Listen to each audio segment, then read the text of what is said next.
Krishna Krishna Hare Hare, Hare Ram Ram Ram Hare Hare, Hare Krishna Krishna Krishna Hare Hare, Hare Ram Ram Ram Ram Hare Hare, Hare Krishna Krishna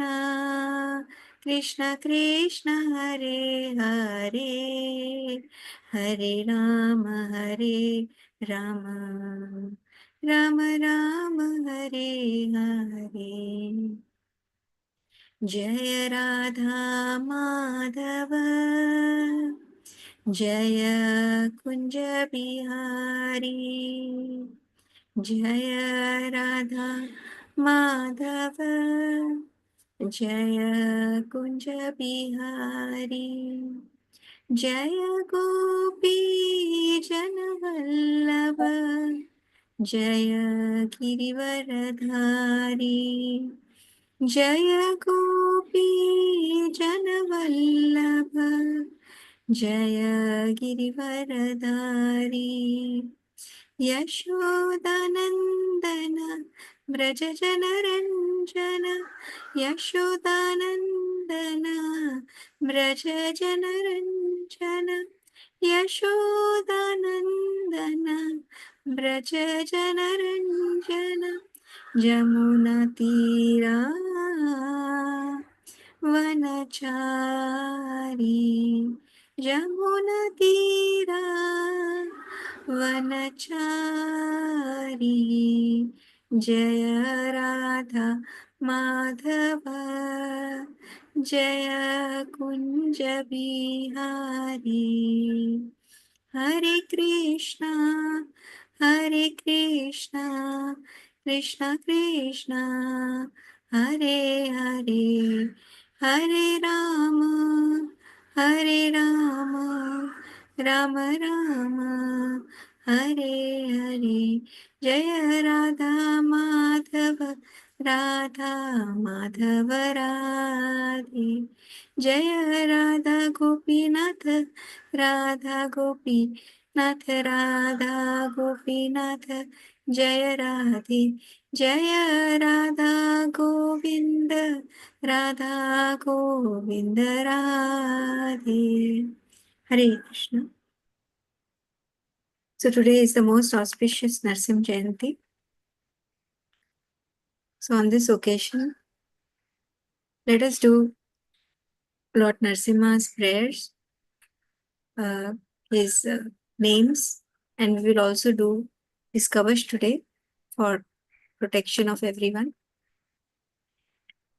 So we'll start with the Narsim Bhagwan's Bija Mantra. Shri Narsimha Dev Bhagwan ki jai, Prahlad Maharaj ki jai. उग्रं वीरं महाविष्णुं ज्वलन्तं सर्वतोमुखं नरसिंहं भीषणं भद्रं मृत्युर्मोक्षी नमाम्यहम्।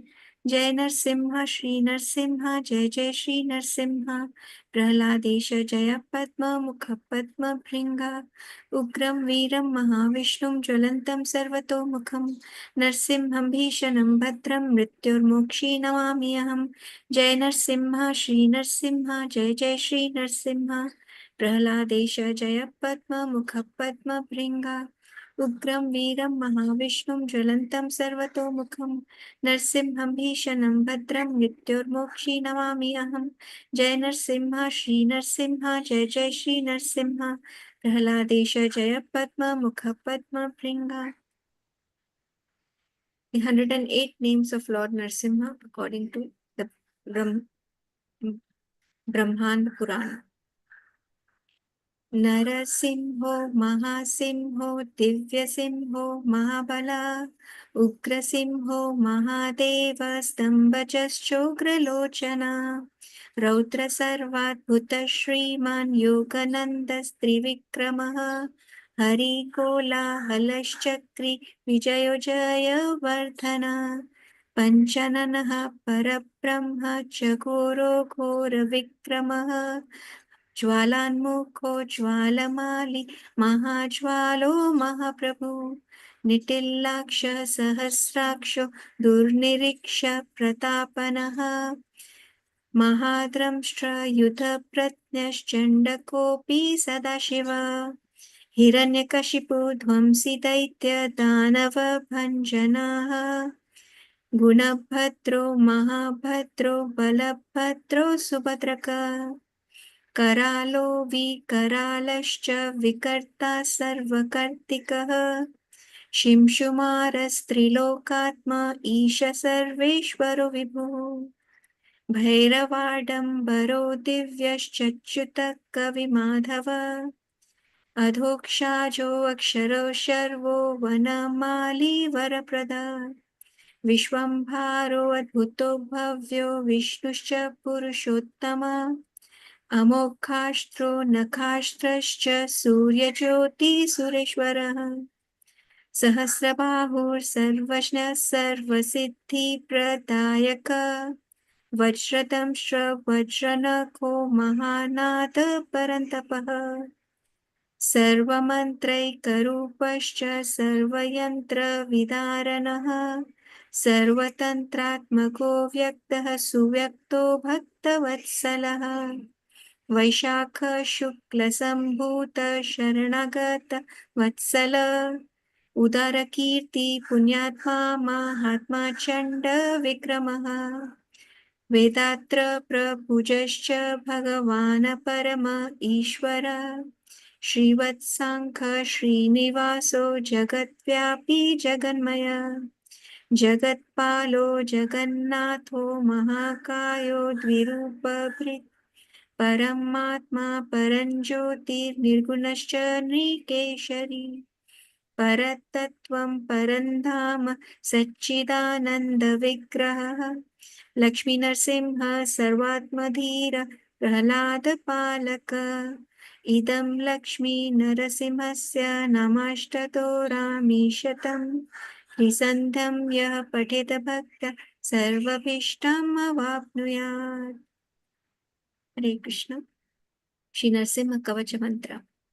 नरसिंहकवचं वक्ष्ये प्रह्लादेनोदितं पुरा सर्वरक्षाकरं पुण्यं सर्वोपद्रवनाशनं सर्वसम्पत्करं चैव स्वर्गमोक्षप्रदायकं ध्यात्वा नरसिंहं देवेशं हेमसिंहासनस्थितं विविद्राश्रं त्रिनयनं शरद इन्दुसमप्रभं लक्ष्म्यालिङ्गितमार्गं विभूतिभिरुपाश्रितं चतुर्भुजं कोमलांगं स्वर्णकुण्डलशोभितं श्रेयासुशोभितो रस्कं रत्नकेयूरमुद्रितं तप्तकाञ्चनसङ्काशं पीतनिर्मलवाससं इन्द्रादिसुरमौलिष्ठः स्फुरन्माणिक्यदीप्तिभिः विराजितपदद्वन्द्वं शङ्खचक्रादिहेतिभिः गरुत्मत च विनयात् स्तूयमानं मुदान्वितं स्वरित् कमलसंवासं कृत्वा तु कवचं पठेत् नरसिंहो सर्वं शिरः पातु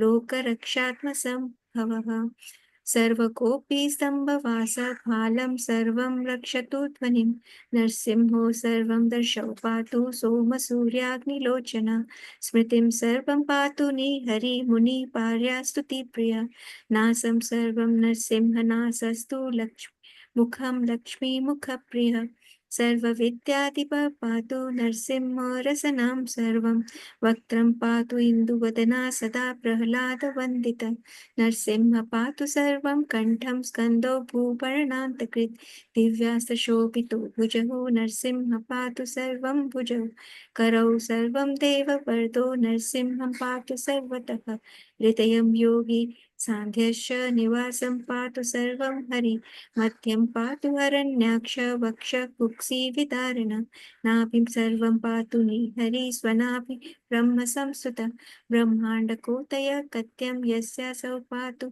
सर्वं कतिं गुह्यं सर्वं पातु गुह्यानां मन्त्राणां गुह्यरूपदृक् ऊरु मनोभव पातु जानुनी नररूपदृक् जङ्घे पातु धराभरहर्ता योऽसौ नृकेशरी सुरराज्यपद पातु पादौ सर्वं श्रीहरीश्वर सहस्रशीर्ष पुरुषः पातु सर्वं सर्वसस्तनु महोग्र पूर्वत पातु महावीराग्रजोऽग्नित महाविष्णुर्दक्षिणेत महाज्वालस्तु नैऋतौ पश्चिमे पातु सर्वेषु दिशि सर्वं सर्वतोमुखः नरसिंह पातु वायव्यं सौम्यं भीषणविग्रह ईशानं पातु भद्रु सर्वमङ्गलदायक संसारभयादः पातु मृत्युर्मृत्युर्निकेशरी इदं नरसिंहकवचं प्रह्लादमुखमण्डितं भक्तिमान् यः पठे नित्यं सर्वपापं प्रमुच्यते पुत्रवान् धनवान् लोके दीर्घायुरुपजायते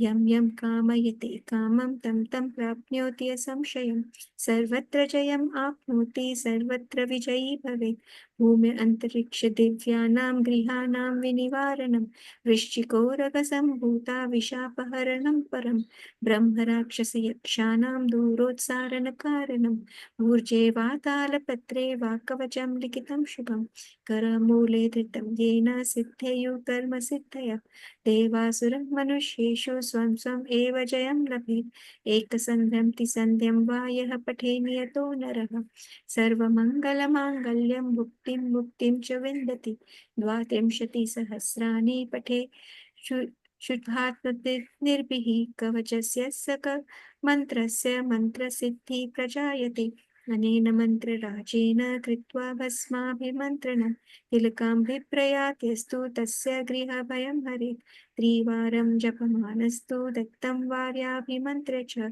प्रसायेद्यं नरं मन्त्रं नरसिंहं ध्यानमाचरेत् तस्य रोगाः प्रणश्यन्ति ये च सुकुक्षि सम्भवः किमत्र बहुनोक्तेन नरसिंह सदर्शो भवेत् मनसा चित्तितं यत्तु स तच्चक्नोत संशयम् गर्जन्तं गर्जयन्तं निजभुजपतलं सोतयन्तं हतन्तं दीप्यन्तं तापयन्तं दिविदितिजं क्षेपयन्तं क्षिपन्तं क्रन्दन्तं रोसयन्तं दिशि दिशि सतन्तं संहरन्तं भरन्तं वीक्षन्तं घूर्णयन्तं करनिकरशतैर्दिव्यसिंहं नमामि इति श्रीब्रह्माण्डपुराणे प्रह्लादोक्तं श्री नरसिंहकवचं सम्पूर्णम् श्री नरसिंहदेव भगवान की जय प्रहलाद महाराज की जय हरे कृष्णा जय Srila Prabhupada thank you Prabhu ji for the seva दंडवत प्रणाम Thank you, Mataji. Thank you very much. Now, I welcome all the devotees to the today's session. I'll start with the invocation prayers.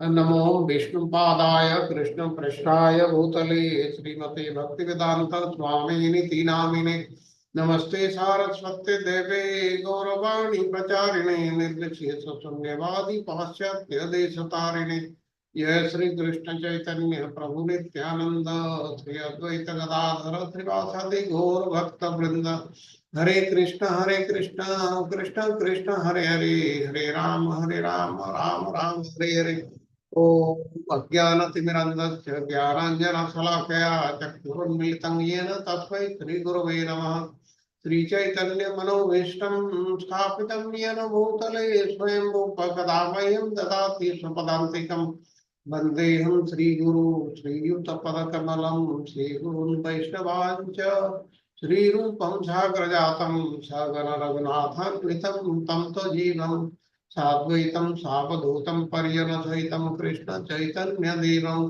Shri Radha Krishna पादान् सगण Lalita Shri विशाखान्वितं च हे कृष्ण करुणा सिंधु दीनबंधु जगतपते गोपेश गोपिका कांत राधा कांत नमस्तुते तप्त कांचन गौरंगी राधे वृंदावनेश्वरी वृषभानुसुते देवी प्रणमामि हरिप्रिये वाञ्छा कल्पतरुभ्यश्च कृपा सिन्धुभ्यैव च पतितानां पावनेभ्यो वैष्णवेभ्यो नमो नमः।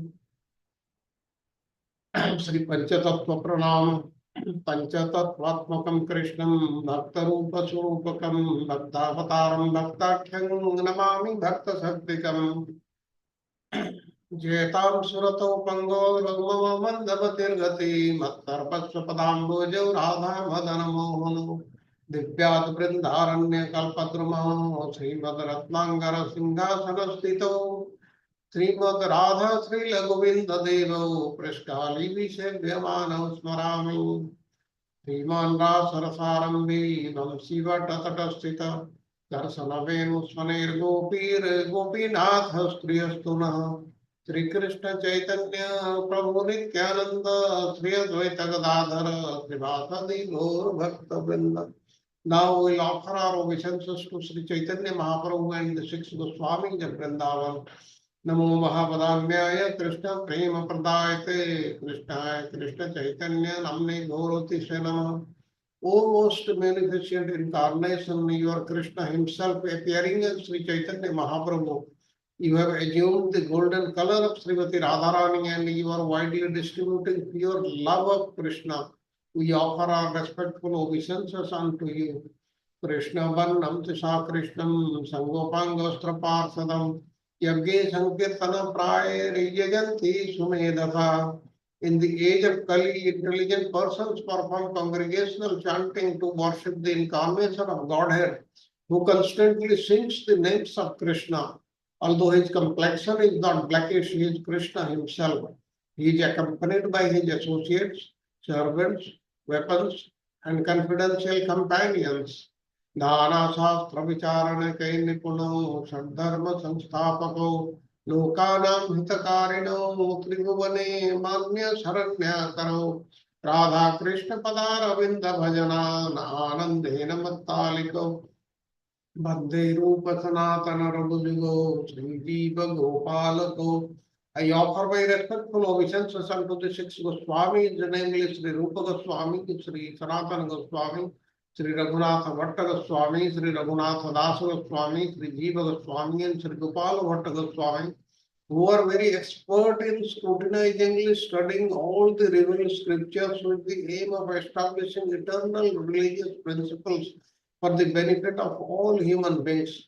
Thus, they are honored all over the three worlds and they are worth taking shelter of because they are absorbed in the mood of the gopis and are engaged in the transcendental loving service of the divine couple Sri Radha and Krishna. ओम नमो भगवते वासुदेवाय नमो भगवते वासुदेवाय नमो भगवते वासुदेवाय नारायणं नमस्कृत्य नरं चैव नरोत्तमं देवीं सरस्वतीं व्यासं ततो जयमुदीरयेत्. नष्टप्रायेषु अभद्रेषु नित्यं भागवत सेवया भगवती उत्तम श्लोके भक्तिर्भवति नैष्ठिकी. हरे कृष्ण कृष्ण कृष्ण हरे हरे, हरे Ram Ram Ram Hare Hare. With this, I welcome all the devotees to the today's session once again. We'll start with today's lesson, that is lesson 82. But before that, let us have a recap of lesson 81, which was covered yesterday.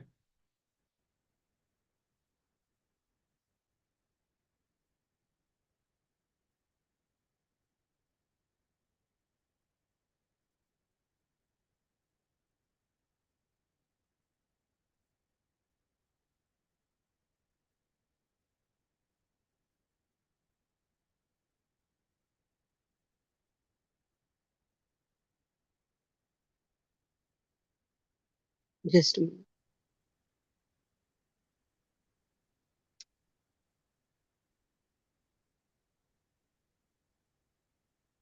Hare Krishna. Yes, we can hear you.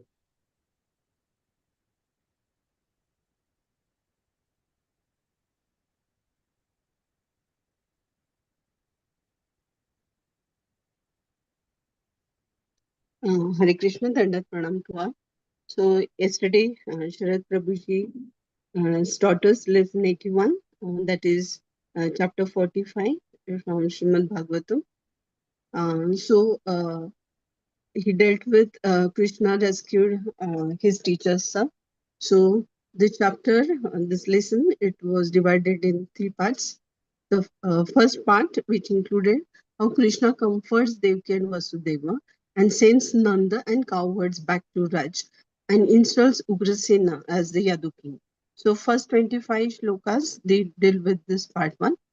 Then second part, from verses 26 to 36, that is after receiving their second birth initiation, Krishna and Balram learned the 64 arts in 64 days from Sandipuni Muni.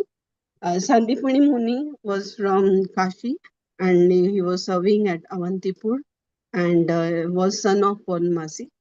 Then in chapter 3, in third section, we learned as their Guru Dakshina, Krishna and Balram retrieved the dead son of their Guru and then returned home. So up till 51 verses, this third section, it was covered. Then we saw it how there are 8 themes which do highlight the Gaudiya Vaishnavism also, which emphasizes about the 8 qualities which has been reflected from this chapter and how these are helpful in our spiritual journey. So the first part, it was a divine love. So what is the importance of love in spiritual practice? What is the conclusion? Can anyone answer?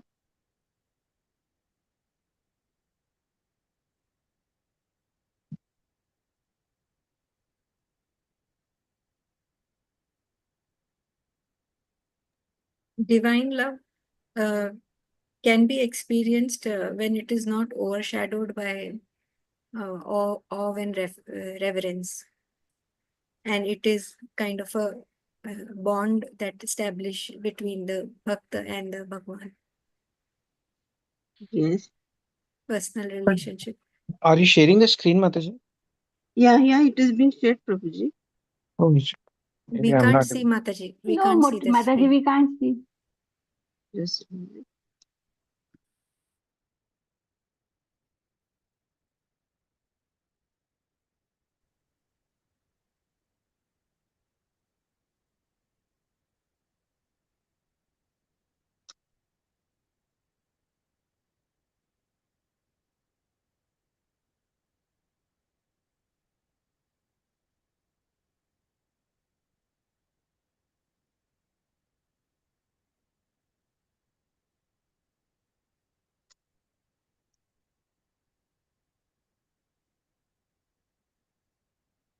Is it now visible?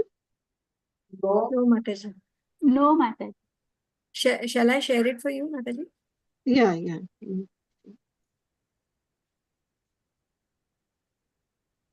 This one, right?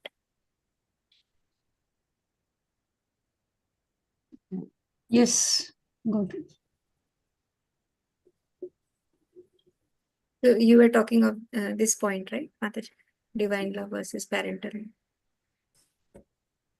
Just I'm back with my screen. Yeah, the first part about the divine love. Without love, Mataji, we cannot progress in bhakti also. Love is most important factor. Yeah. It deeper the more and more personal understanding of the divine. Yes. And divine love is unconditional and transcendent, while parental love is colored by attachment, emotions. Yeah. The way how we saw Krishna and Balram, they had been suffered from separation with their parents, isn't it? So the take-home message is one should also support the parents, wife, children. Otherwise, Prabhuji had told us that one is dead, isn't it? So divine love speaks about parental affection, and so the parental love is very important, and it shows attachment, and Lord likes personal attention, isn't it? So there is Yoga Maya, we do see, isn't it? So the illusion has been there. Okay. So what is the nature of reality and illusion? Hare Krishna, Mataji. Dandavata Pranam. Dandavata, Prabhuji. So the Maya, Yoga Maya, Mataji. Okay, it creates it creates a kind of illusion. Okay, for his true identity, and it is all for making his Leela perfect, Mataji. Okay, that is what Yoga Maya does that. Yeah. Yeah. Yes. So About the this, Leela will come in a perfect way. yeah. So we completely So, absorbed in his Leela. okay. The point, the stages of human development. Okay, what it asserts about spiritual maturity. So we saw the different stages of Lord like Kaumar, Pauganda, and Kaishore and Yavan. Okay, so what these stages they do assert about spiritual maturity? It transcends the physical age, Mataji. Spiritual maturity, it transcends physical age. Yeah. And but in case of Lord Krishna, he was perfect. Lord Krishna is perfect. His spiritual maturity, he was spiritually matured at any age. Yes. About the debt to their parents. So what is important? What is the take-home message?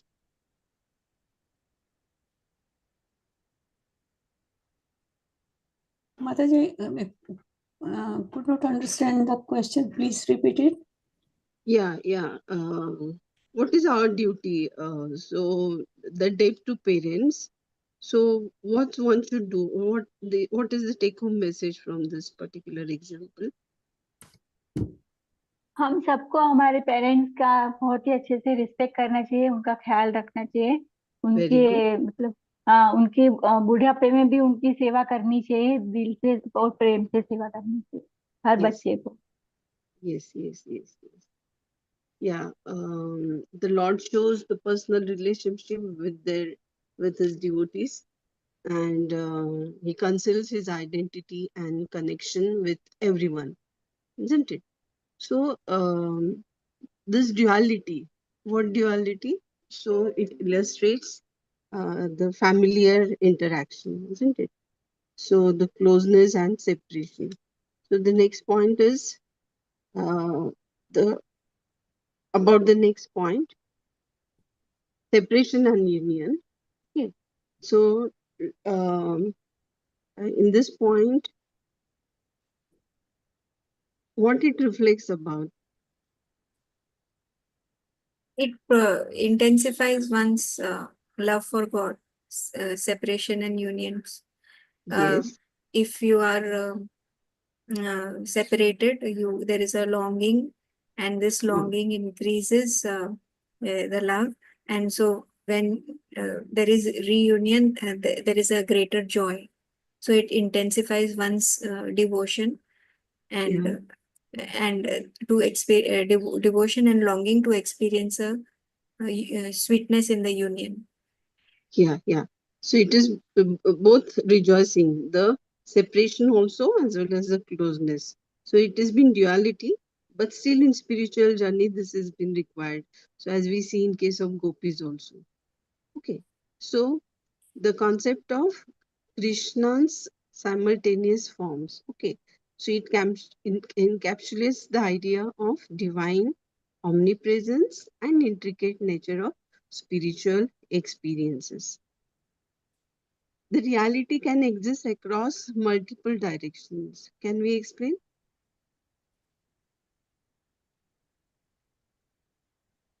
In the point, simultaneous. It is divine power. God is omnipresent, and he is in every living, non-living. Yeah. Actually, Krishna is like he's existing in multiple dimensions. Means that love and separation, they cannot be like separated. So they are like mutually they're exclusive. They cannot be mutually exclusive, but they're coexisting. That means they exist together, and then the divine relationship have a very rich complexity. Yeah. In the next point, the fulfillment of promises and duties. What is our duty? What we can learn? What is the take-home message? Krishna promised while coming to Mathura that I will come I will return to Brij. So he to fulfill these conditions, this is the promise the Krishna made, and here also in Mathura also he has to fulfill some duties regarding Vasudev and Devaki and King Ugrasen, who has been made king, Yadu king, and all these duties and promise both. One side duties in Mathura he has to fulfill the duties, and he has to fulfill the promise also, which was done by him in Brij while coming. Yeah. So in a nutshell, in a conclusion, so all these 8 themes, the divine love, playful and enchanting nature in different ages of Lord, depth to parents, one should care about parents, identity and connection in this. It values personal relationships. In true parenthood, we learned about aspect of relationships. In emotional conflict, compassion and empathy is there. There can be tension between desires and duties. That can be conflict, but one should be able to handle. In case of assurance of connection, the divine presence is there, even if one is physically apart. And the last point, separation and unity. So closeness and separation is there, and it has been still rejoicing. So in a nutshell, in the spiritual journey, we have learned this thing. Then next slide. About then Lord leaves to learn arts to Sandipani Muni's ashram for second birth initiation. Both of them, Krishna and Balram, learned 64 arts in 64 days at Sandipani Muni's ashram, isn't it? So the different arts, celibacy, education, Upanyas, Sanskara, it was followed. Learn about logical reasoning, politics, and the marching for better knowledge associated with concentration, Turk, and etc. etc. Okay, so it is the symbolic donation of 10,000 cows to the Brahmanas, isn't it? It exemplifies how profound joy at Krishna's birth it was there. So one should follow this particular act of donation. Then in case of celibacy and education, what is important?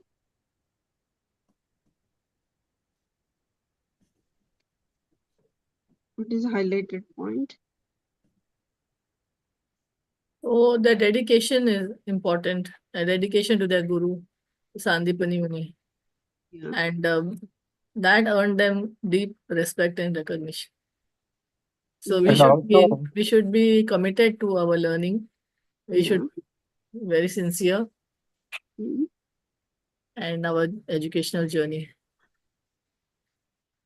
Yeah. Yes, Prasad Prabhu. Yes, Mataji, I was about to the same actually, Mataji covered. So this basically shows the human qualities, okay, demonstrating Mataji to all of Yeah. us, okay, how one should live, okay, which both Krishna and Balarama showed on the celibacy and education, the kind of respect they give, the kind they maintain the celibacy and all that. And also Upanaya Samskara, which they have taken, is also kind of examples to all of us, like how we should lead this human life, Mataji. Thank you. Yes, yes. Prabhuji. माता जी यहाँ दूसरा एक point भी है कि भगवान ने personally दिखाया है कि कैसे गुरु के पास जाना है, कैसे हम्बल होके क्वेश्चन मतलब सीखना है। और जो भगवत गीता का श्लोक है 4.34 तत्विधि प्रणिपातेन, यहाँ पे हम ये कनेक्ट कर सकते हैं। Yes, yes, yes. So humility and service, they are very important, and one can learn from the master. One should focus on the spiritual practice with self-control and dedication in spiritual path. And Naishtik Brahmachari, which has been important yesterday, we learned in depth. Then the rules and regulations to be followed. And Prabhuji is told the definition of Brahmacharya. It is the constant application of mind to become a Brahmana. And it is the renunciation of desire from women also. So it was mentioned in more detail. Then talking about Guru Shishya relationship. one should respect and be submissive and serve Guru Maharaj and seeking satisfaction. Disciple should respect, be humble, as now Raksha Mataji has told, and one should be seeking knowledge. Then in comprehensive knowledge, okay, which two things they are important for dharma?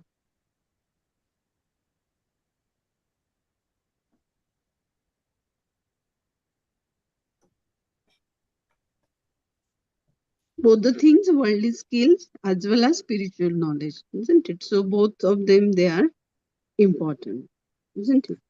So in case of Guru Dakshina, what Krishna and Balram, they expressed. Gratitude, Krishna and Gratitude, Balram profound Yeah. gratitude. express. Yeah. So what it reflects?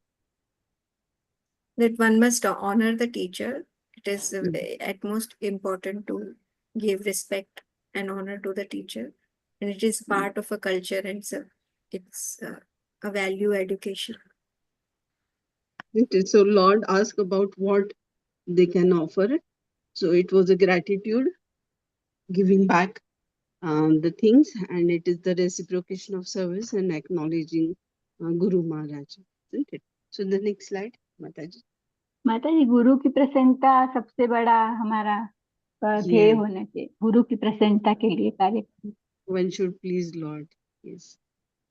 Then in next, there are themes, 6 themes which are included in this. So in the first, about how these principles this can be extended towards the spiritual journey, the devotion and duty, devotion or service. Okay, so the importance of fulfilling Guru's desire. Okay, so how Lord retrieved the dead son of Guru, isn't it? So what it reflects is the, yes, so that is the basis of Sanatan Dharma. One should follow the duty. Okay, so about education and knowledge, how it is important.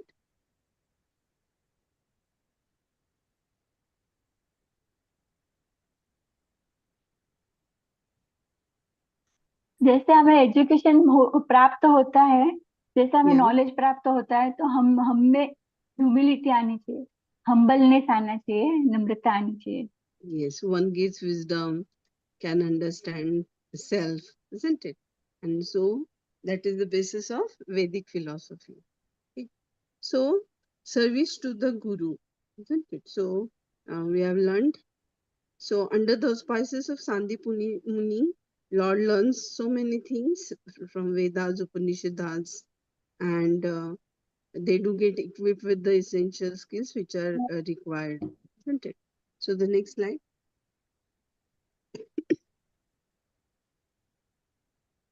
Okay, about brahmacharya, it has been mentioned, the commitment to celibacy is important. Then about Arthashastra also, okay, the journey of Krishna and Balram to the Gurukul, they learned so many things. And offering Guru Dakshina, okay, it highlights so many things, the reciprocity, and it emphasizes about the significance of one's actions and moral implications. Okay, so these things can help us how Krishna has power to transcend. Next.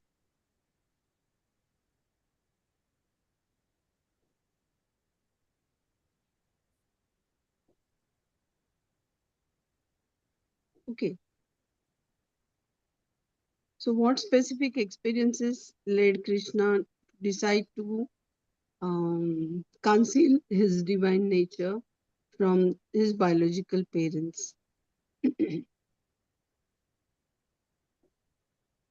He wanted them to experience the parental love. That's why he kind of he Yeah. he did not want them that attraction of awe and reverence from them. He wanted a normal parental. They should experience the parental love. That's the reason he concealed his divinity. Okay, so how does Krishna's eternal youthfulness affect his relationships with his parents and devotees? Mataji, your sound is very low. I think How does Krishna's eternal youthfulness affect his relationships with his parents and devotees? Is it okay? Yes, Mataji, it is okay.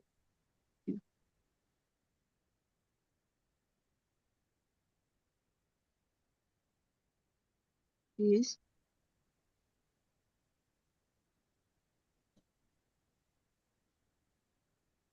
Krishna's eternal youthfulness serves as a powerful catalyst for his relationship with both his parents and devotees.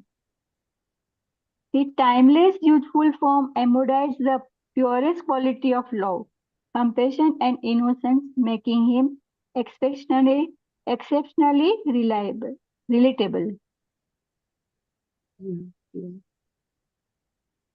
Okay. The next, in what ways do the simultaneous manifestation of Krishna's influence the perception of love and longing among the Vrajvasis? About duality?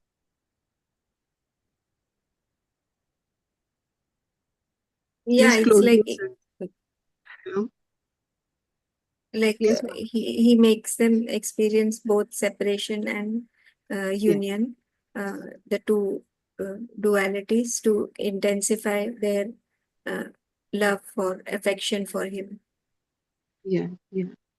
In a nutshell, devotion, mercy, relationships, personal connection, service, and the devotion offers spiritual rewards, isn't it? Yes, ma'am. So, yes. So, Prabhuji also explained about in detail who was washerman in previous life, weaver, florist, kubja, kovalaya paid, wrestler, Kalnemi, and Devyaksha, etc. in detail he dealt with. So, the take home message is this from the lesson Krishna rescued his teacher's son. Thank you, Prabhuji. Hare Krishna. Next slide.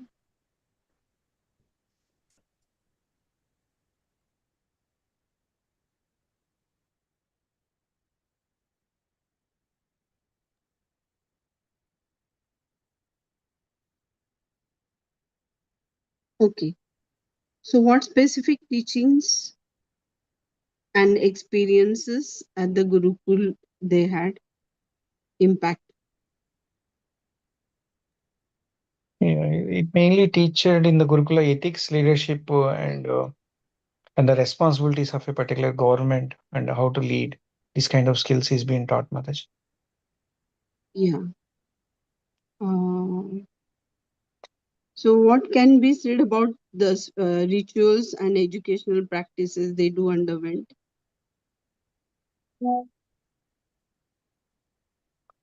These experiences will help them, okay, in performing their duties, okay, with Yeah. compassion. Yeah. Yeah. Okay. What were the significant events occurred during Krishna's early life that has shaped his future actions and teachings?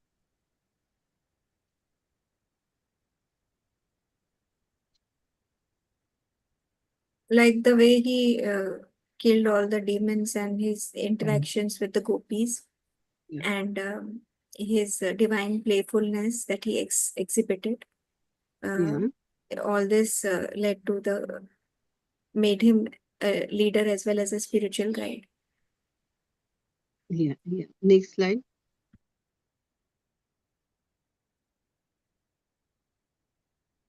Yeah. So here it has been mentioned, which are the different qualities about Lord Krishna and Balram that has led Sandipani Muni to request the return of the dead son, deceased son.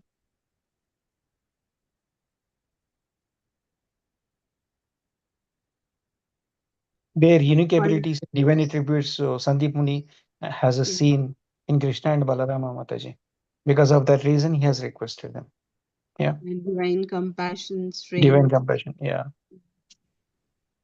So how does conch shell represent deeper spiritual implications beyond its physical form?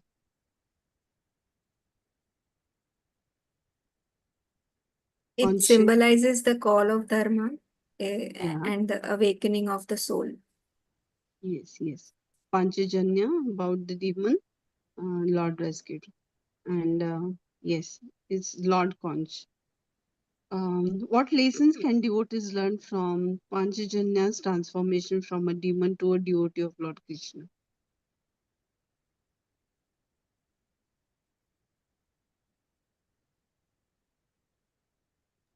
Everybody has Pan- a potential to transform yeah, whatever their past actions or past life is. There is a hope for every person to turn around towards Lord and become yes, yes, a devotee. yes, yes, yes. आप But पीछे there has to be दुराचार होना चाहिए. but there has to be sincere devotion and surrender to the Lord. Yeah. Great. Yes. Thank you. Hare Krishna. Thank you, Prabhuji. Hare Krishna. Thank you, Mataji. Thank you very much. Very nicely done. Now we start the class. For that, let me share the screen.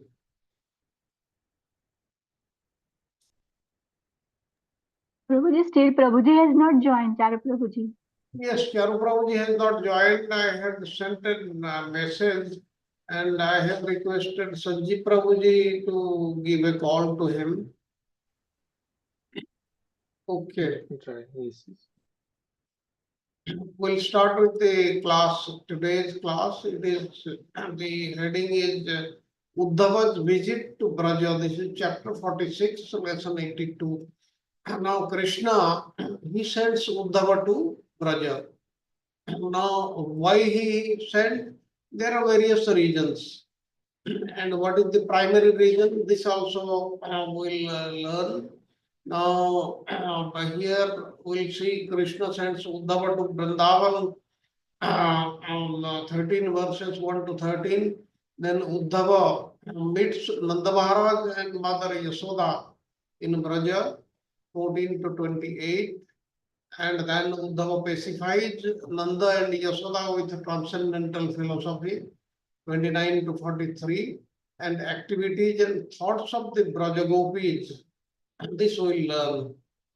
Now, in very brief, this chapter, chapter 46, describes how Krishna sent Uddhava to Braja to relieve the distress of Nanda Maharaj, Yasoda Mata, the Gopas and the Gopis of Vrindavan. What happened one day, Krishna asked his intimate friend Uddhava to take the news of him to Braja and relieve his parents and the Gopis of their misery caused by their separation from him.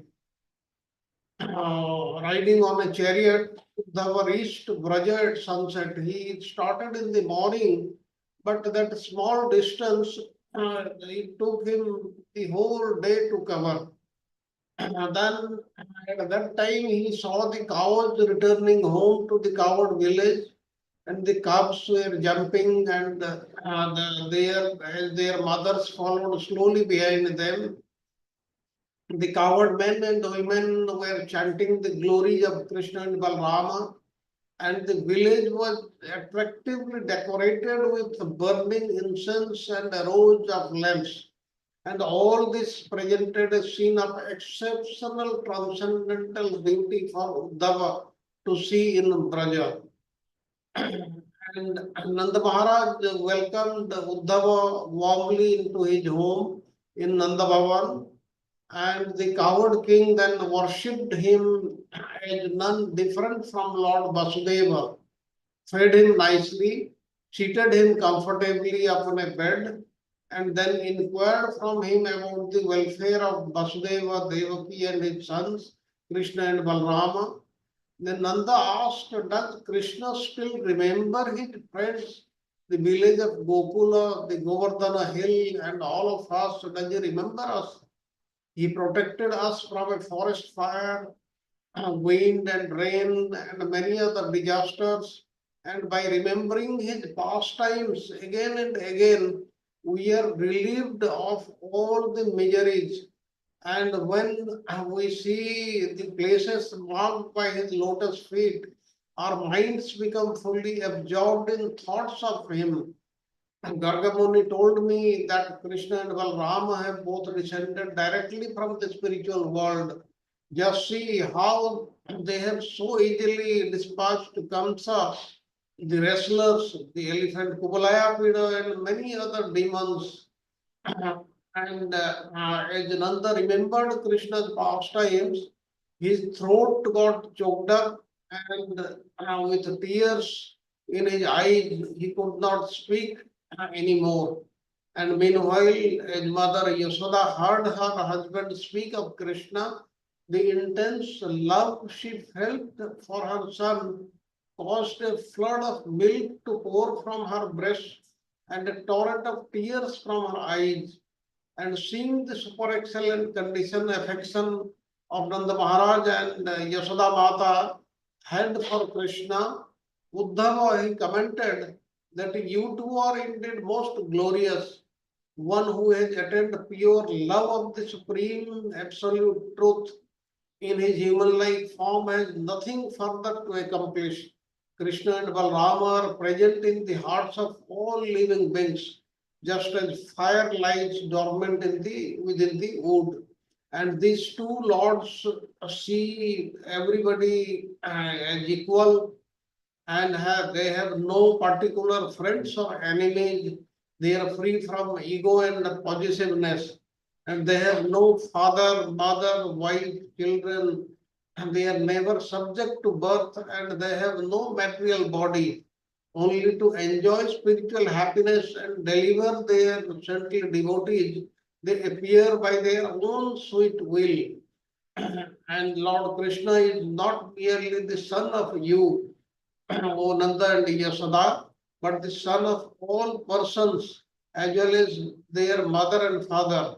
In fact, he is everyone's dearest relation. And Nanda Maharaj and Uddhava, they passed the whole night talking about Krishna in this way.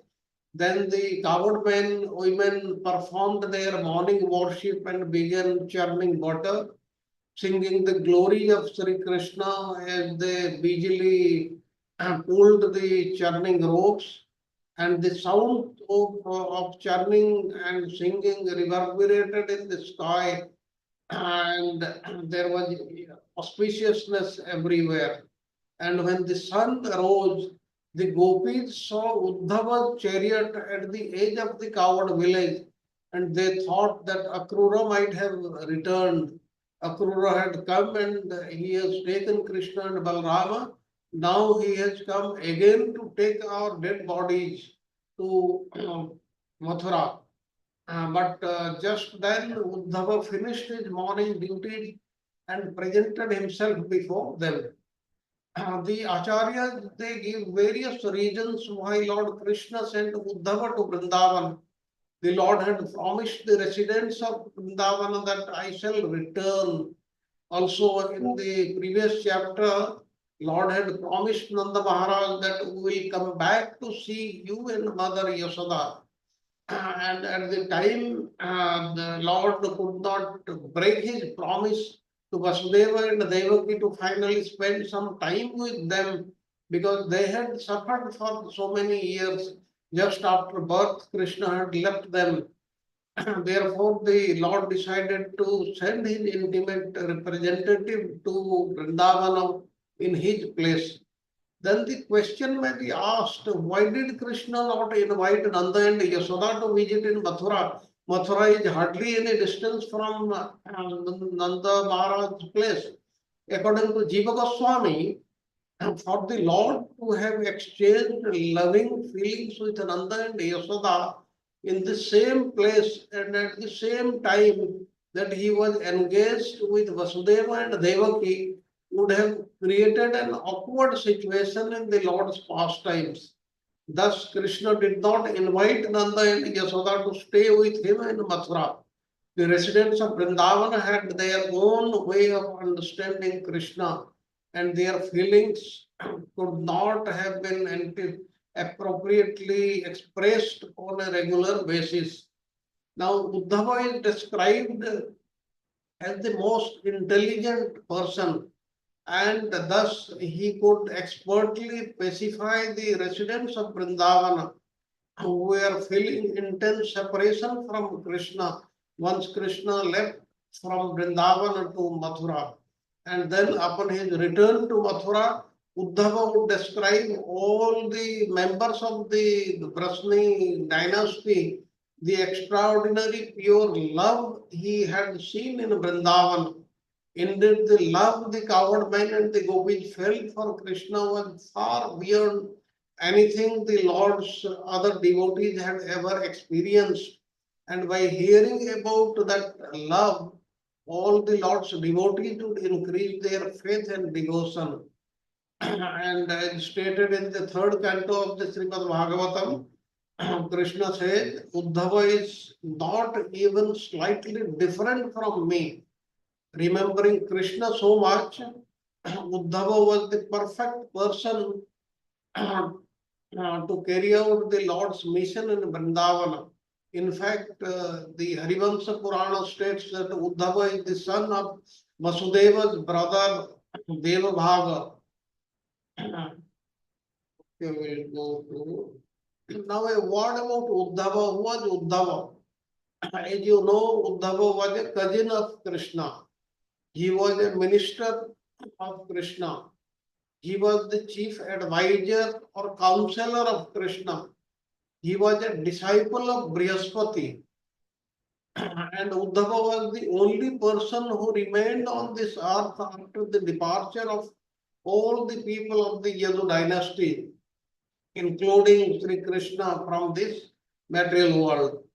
And Uddhava was instructed by Lord Krishna to go to Badrikasrama, the place where Narayana Rishi, they are believed to be in continuous penance and remain there spreading the knowledge of truth.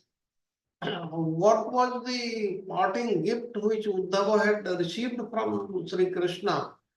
This was very valuable, and the one which Krishna gave to Lord Brahma is the very first knowledge before Brahma as an instrument of Sri Vasudeva started the creation work.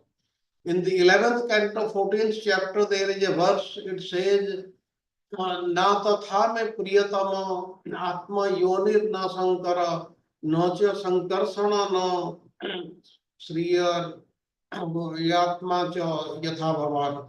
That means, my dear Uddhava, neither Lord Brahma, Lord Shiva, Lord Sankarsana, the goddess of fortune, nor indeed my own self are as dear to me as you are.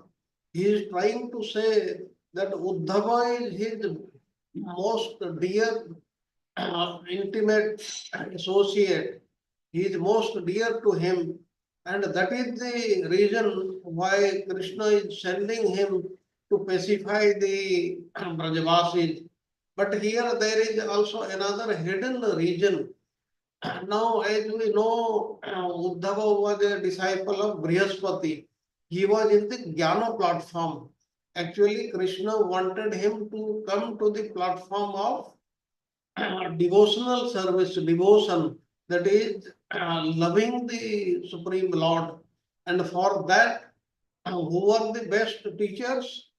What in Narada Bhakti Sutra, Narada says, Yatha Gopikanam. The gopis, they are the best teachers to teach the love of Godhead. That's why Krishna had sent Uddhava to Braja to learn this love of Godhead, loving the Supreme Lord. Okay, we go to the next slide. Now, Uddhava's unique qualifications. Beloved associate of Krishna. Uddhava is described as Krishna's dear friend and counselor. He shares a profound bond with him that allows him to understand Krishna's heart and intentions deeply. His closeness to Krishna enables him to convey messages that resonate with the emotional state of the Brajavasis. Like as we learned, Uddhava was most dear, most intimate friend of Lord Krishna. And as you know, he never had anything, like he never ate anything other than the remnants of Krishna. He never wore any cloth other than the prasadi garments of Lord Krishna. Like this, each and every moment of the day was associated with Krishna, and he knew nothing other than Krishna. That's why he was so dear, and that's why Krishna had sent him to Braja. And exemplary devotee, he is solely devoted to Krishna, having renounced all worldly attachments. His this quality makes him fitting messenger, as he embodies the essence of pure devotion that Krishna wishes to impart to the residents of Braja. The residents of Braja, including the gopis, Nanda Maharaj, Yasoda, they were very much afflicted by the separation of Krishna. And to pacify them, Krishna could not have found a better person than Uddhava to send. That's why he had sent him, because he was an exemplary devotee. Then the next point is jnana-based philosophical depth. Uddhava is well versed in scriptures and possesses sharp intelligence and buddhi sattama.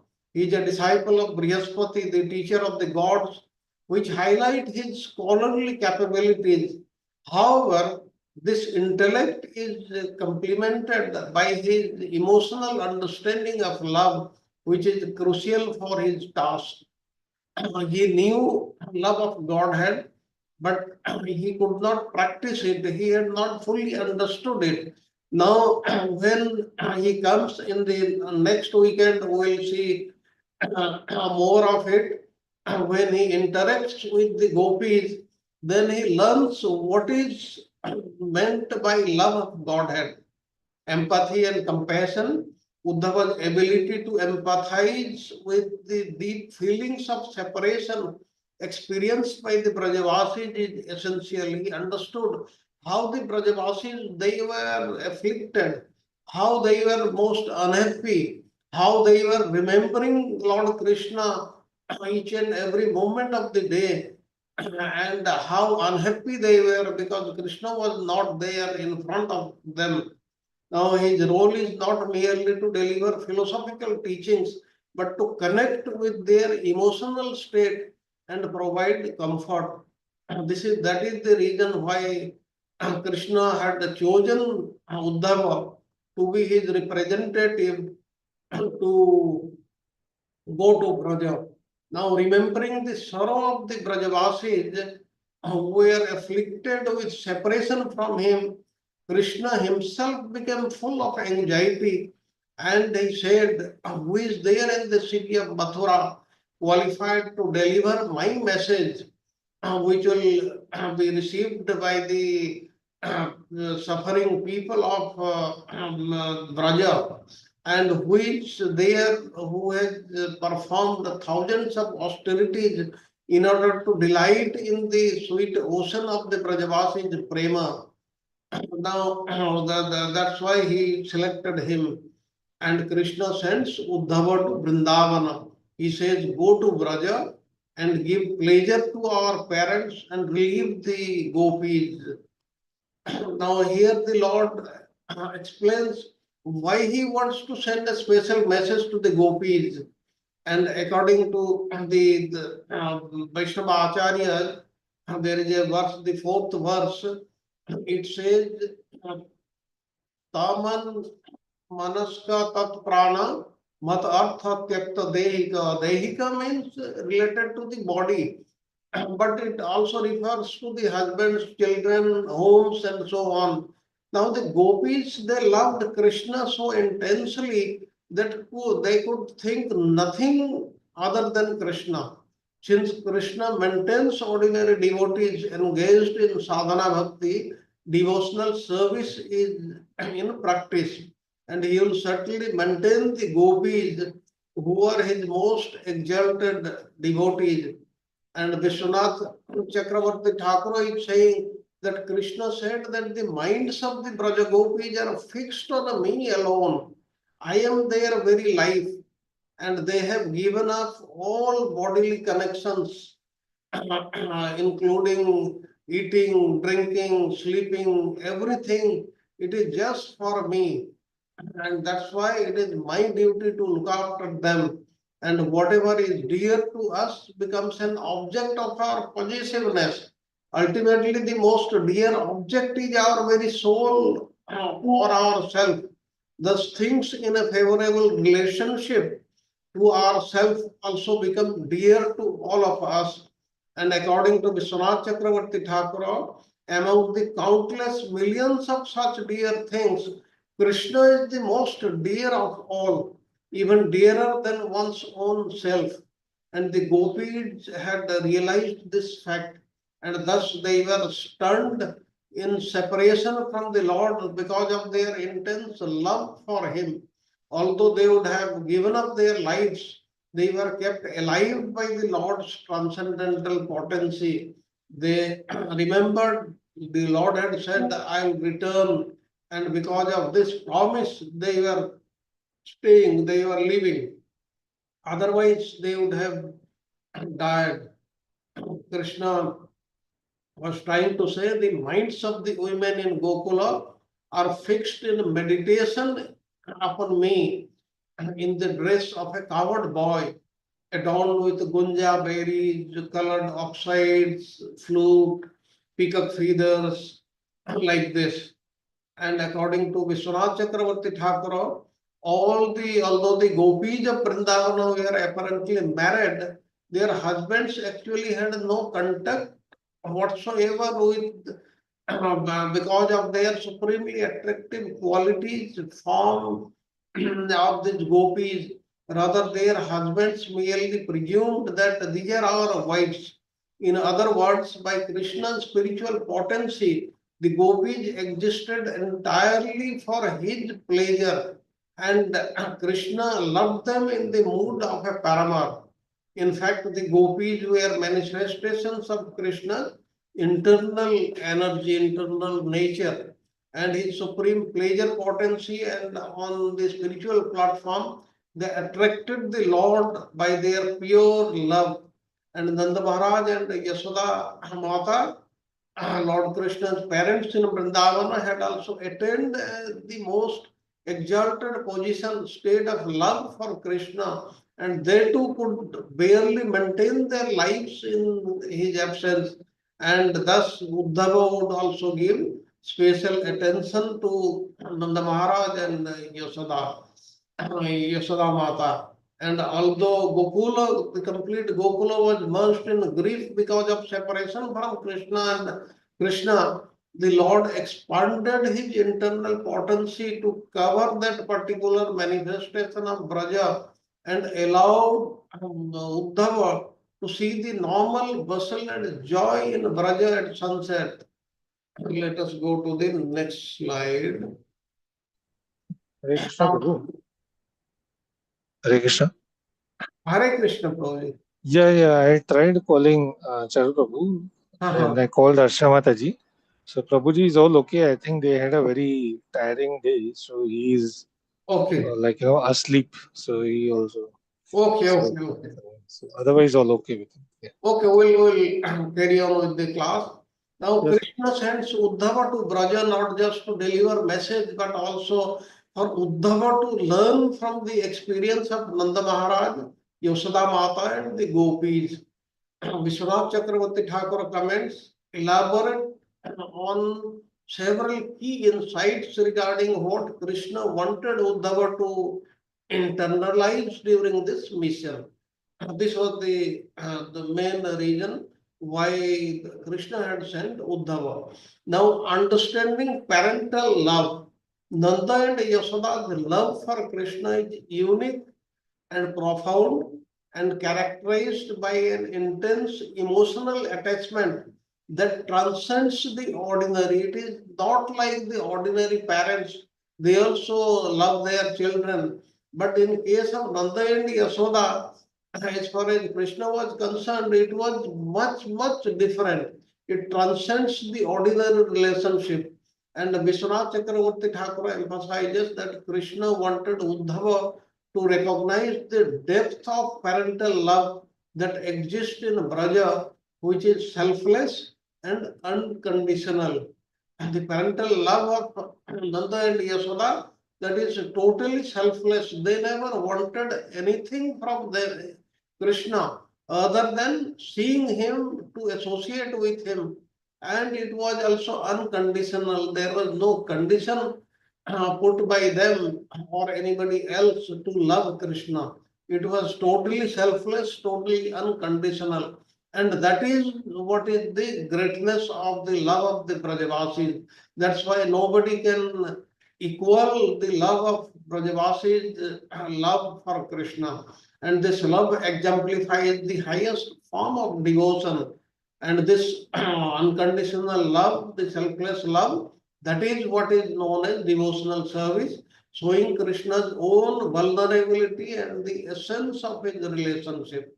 Intense pain and separation, the profound sorrow experienced by the gopis illustrate the depth of their attachment to Krishna. Now these gopis, they were pained by Krishna's absence. They were crying all the time. They never look after their physical bodies. They hardly took any food or any drink to maintain themselves. But still they were happy with that. Because they were remembering Krishna at each and every moment. And through witnessing the intense pain in separation, Uddhava could get insights into the nature of divine love and longing.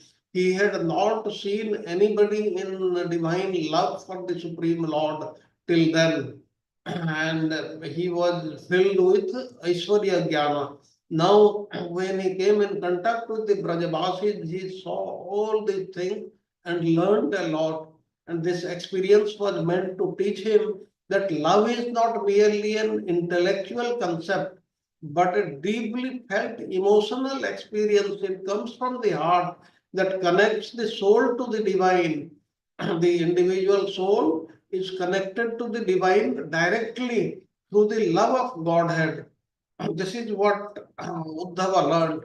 And limitations of Jnana-based philosophy, Uddhava till now was a Jnani. Now Uddhava's philosophical teachings, while profound, were not effective in elevating the emotional suffering of the Brajavasis. What Uddhava had promised Krishna, he said, I will go, I will explain to them and they will understand and I will come back in a few days. In a day or two, or maybe he meant I'll come back day after tomorrow. But when he interacted with the Brajavasis and saw their state, he stayed there for 6 months. And after 6 months only he could go back to Mathura.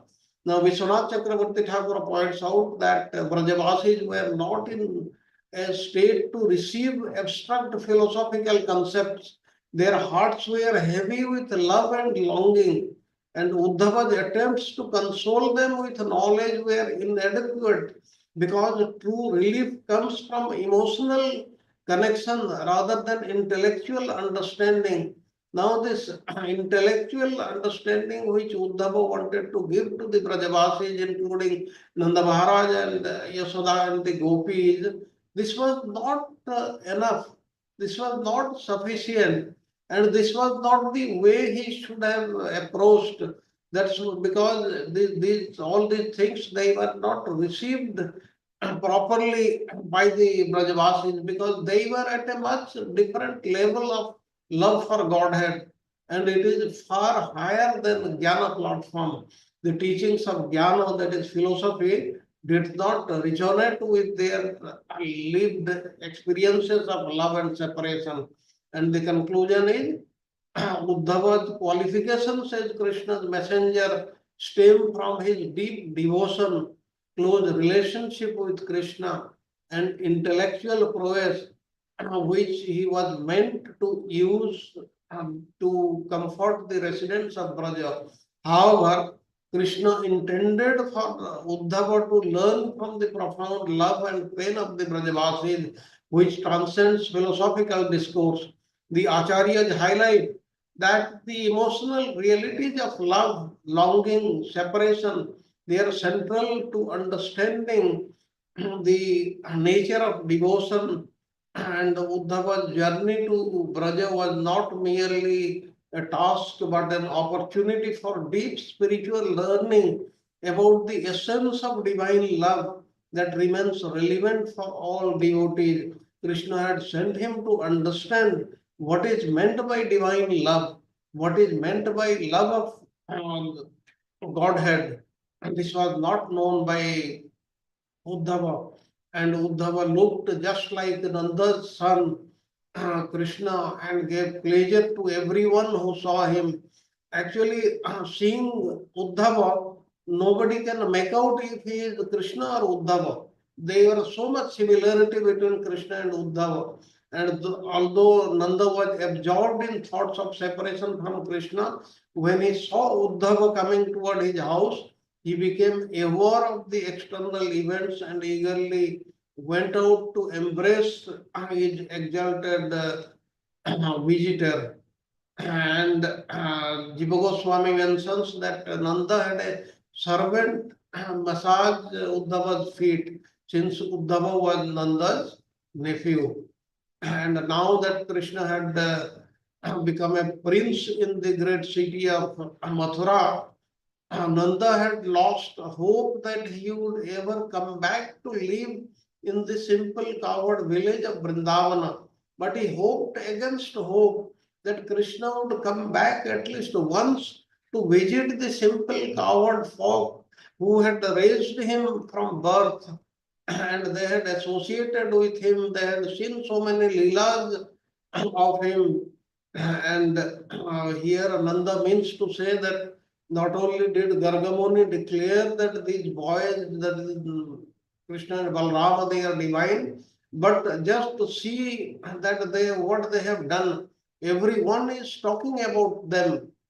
And from the very day that Krishna had left Mathura, Mother Yasoda, though counseled and consoled by hundreds of men and women, could see nothing but the face of her son.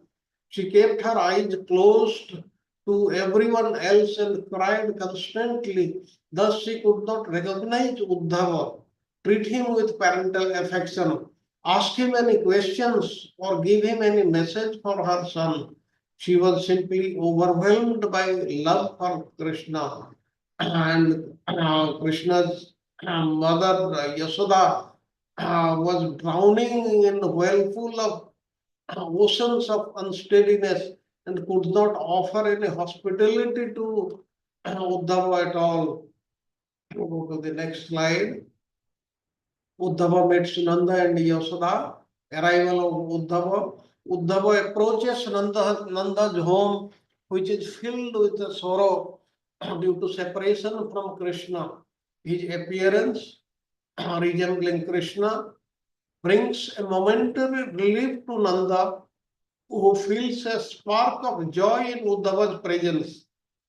Nanda perceives Uddhava as a divine visitor, leading him to honor Uddhava through acts of worship, including washing his feet and offering him sweet rice. Expression of grief, the Brajavasis, including Nanda Maharaj and Yasoda, they are depicted as living in despair since Krishna's departure from Mathura, and their homes remained neglected, symbolizing their emotional turmoil.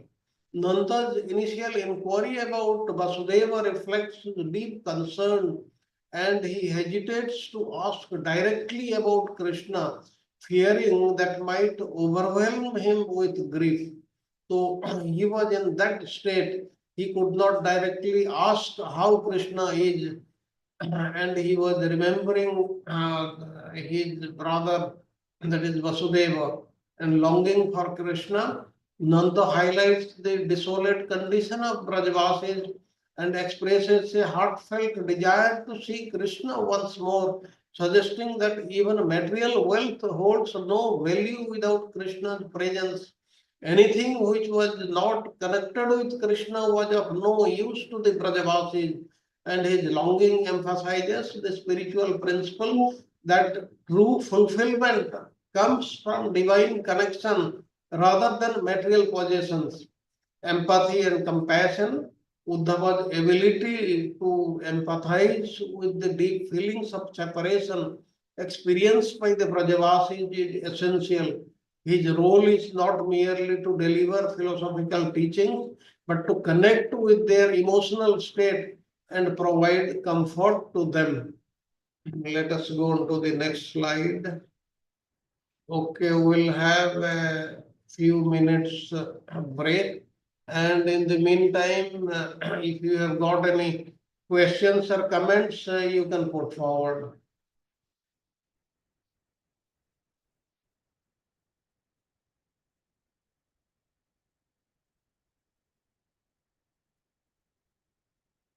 Now, the talk between Uddhava and the gopis, this will come in the Brahmar Gita, that is in the next weekend, the 2 sessions which we'll see.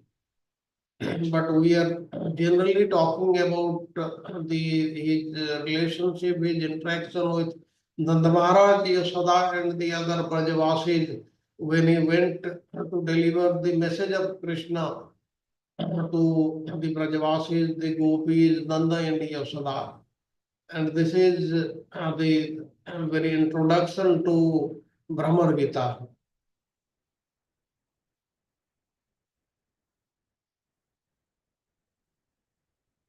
Any question or comments?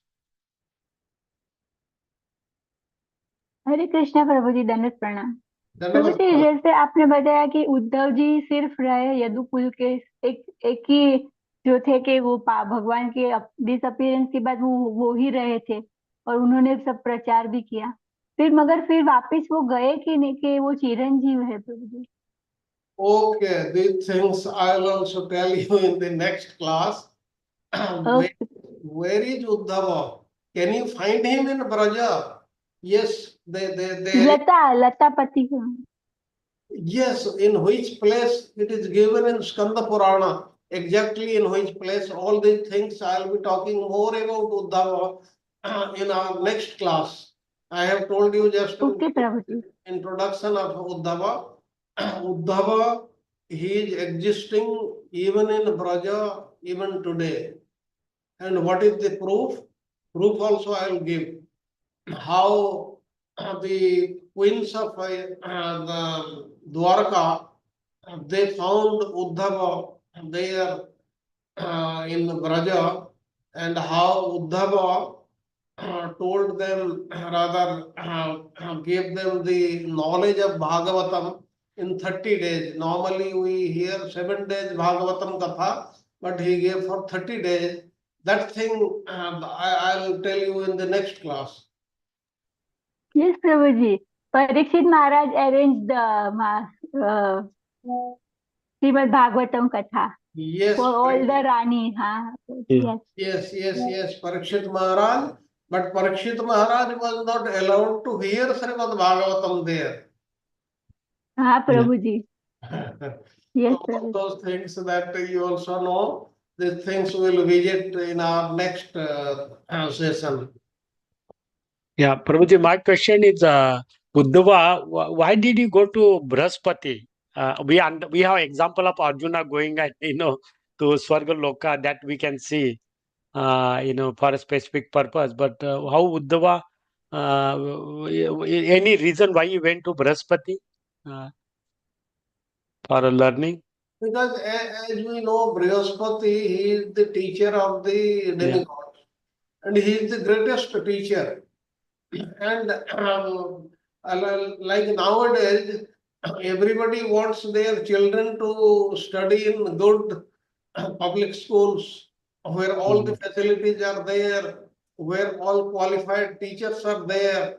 And likewise, he also wanted to study there, and that's why he went and studied. Hmm.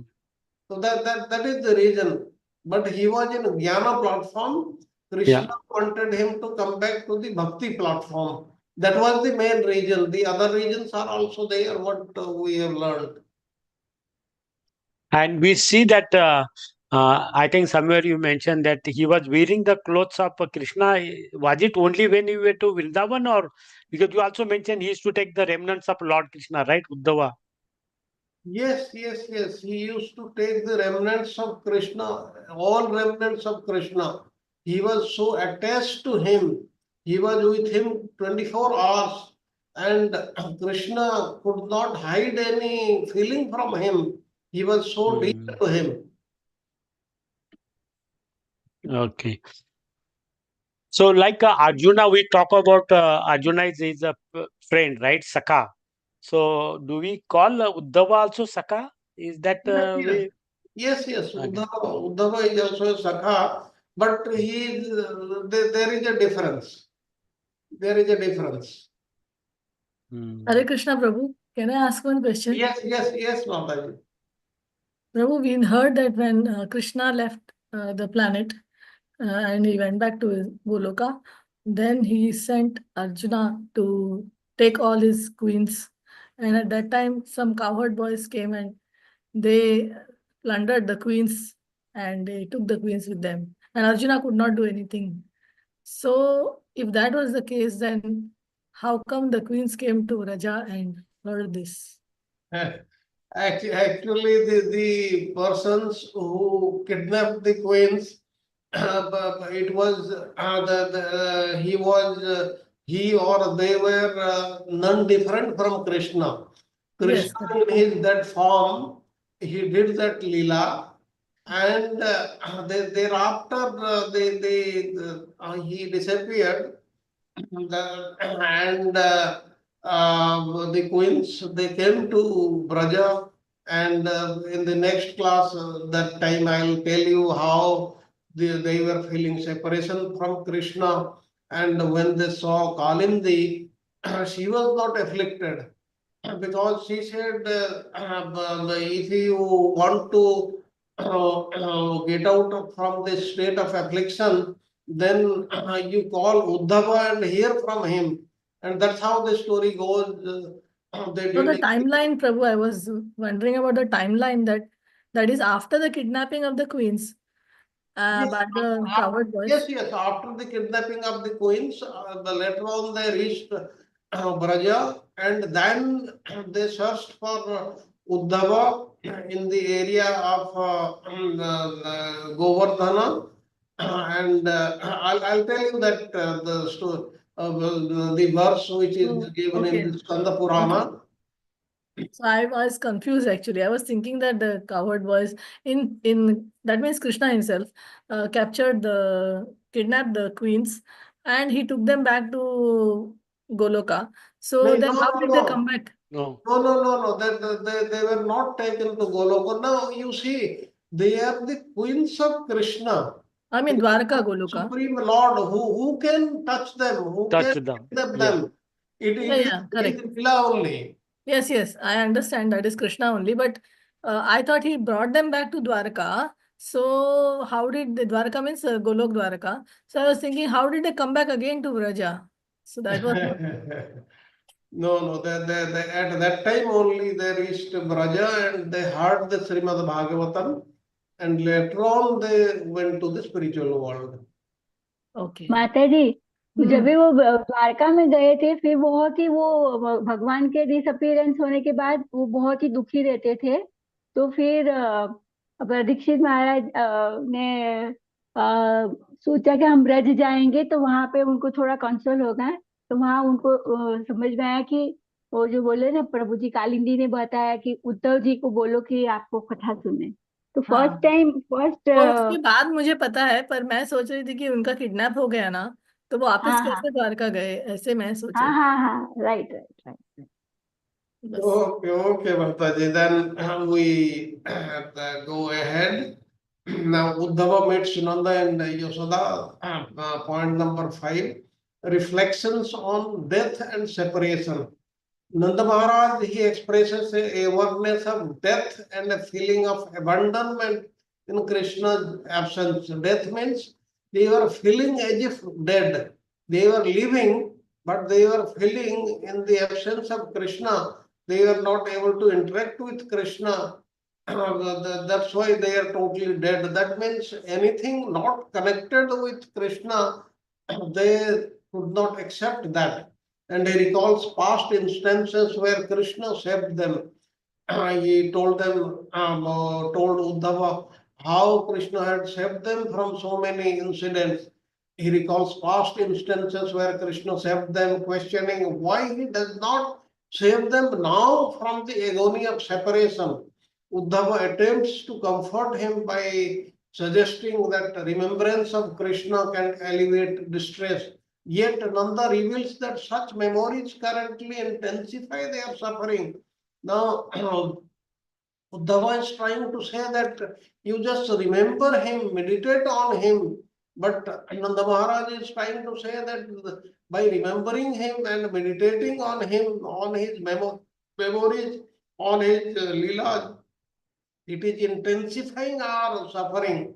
But actually, if you see in the overall perspective, they were getting much more pleasure by this separation than when they were united with Krishna. And the pain of remembering, Krishna articulates that recalling Krishna brings a bittersweet pain as it distracts them from everyday activities.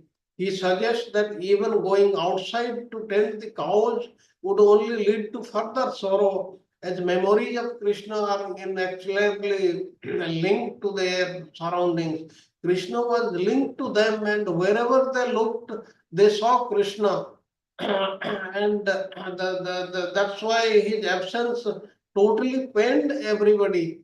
And what is the divine perspective? Nanda reflects on the fortunate circumstances that allowed Krishna and Balrama to be born in their family, recognizing the divine purpose behind their appearances. And he expresses pride in Krishna's extraordinary feats, acknowledging Krishna's divine qualities while grappling with his personal loss. They were thinking they have lost Krishna.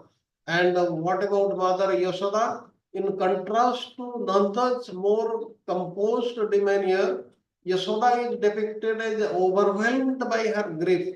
She remains engulfed in sorrow, unable to offer hospitality to Uddhava. Her continuous tears and the flow of milk from her breast symbolized her relentless maternal affection for Krishna, portraying the depth of a mother's love and the impact of separation. Impact of separation for a mother from from her son. That is what is depicted by Mother Yashoda. If Uddhava had seen Nanda and Yashoda actually suffering, he would not have reacted with joy. But in fact, all emotions on the spiritual platform were transcendental bliss. The so-called anguish of the pure devotee is another form of ecstatic joy. And this was clearly seen by Uddhava. Thus, he spoke like this. Although Uddhava was already familiar with high levels of prema, now he clearly observed Nanda and Yashoda's intense loving attraction for Krishna, and seeing that both in quantity and quality their love was superior to that of Vasudeva and Devaki. And Uddhava became filled with bliss and thought, now my life has become successful. Thus Uddhava was joyful even at seeing the anguish, which was actually another form of loving ecstasy. And on this, Vishwanath Chakravarti Thakur also says that Uddhava describes how Krishna and Balrama are Narayana and spiritual masters of everyone, and his expansions are none different. That's why Krishna and Balrama, they are the same. And Uddhava would say both of them are the seed and womb of this universe. And as stated in Brahma Samhita, the Lord performs his spiritual pastimes as if he were a resident of this world. Although the Lord does not favor or abuse anyone, he still serves, he observes happiness and suffering in this world. And Uddhava is relieving the distress of Nanda and Yasoda by bringing them to a more philosophical plane. He is explaining that since Lord Krishna is everything and he is within everything, his pure devotees are also within him. And Uddhava is trying to say, actually, you should know that since the whole universe is created by Krishna's energy, it is none different from him. Therefore, you should bear this in mind whenever you speak about him. And this is there is nothing in this universe that can be said to exist independently of Lord Krishna. Let us go to the next slide.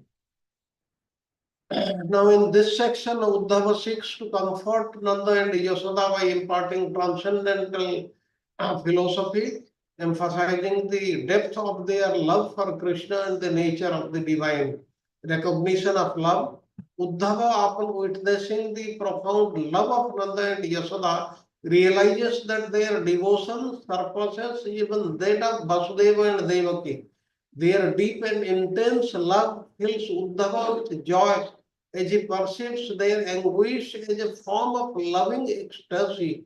He acknowledges their superior devotion, stating they are the most praiseworthy devotees. And Krishna's divine nature, Uddhava explains that Krishna and Balarama are manifestations of Narayana, the Supreme Being. He emphasizes that they are none different, though they appear distinct entities. Uddhava describes Krishna and Balarama as the source of the universe, highlighting their roles as the immediate and ultimate cause of all existence. He further elucidates that Krishna's divine nature is not limited to his role as creator, but also encompasses his role as a protector and a source of love and compassion. Uddhava elaborates on Krishna's omnipresence as the indwelling super soul. He grants knowledge to both the devotees and the jnanis. He cites scriptures to support his statements, illustrating that Krishna provides understanding to those who serve him with love. And this is the knowledge, this knowledge enables devotees to realize their connection to the divine. Devotion and liberation. Uddhava assures Nanda and Yasoda that their dedication has already secured their spiritual fate as they have served Narayana, the cause of all causes.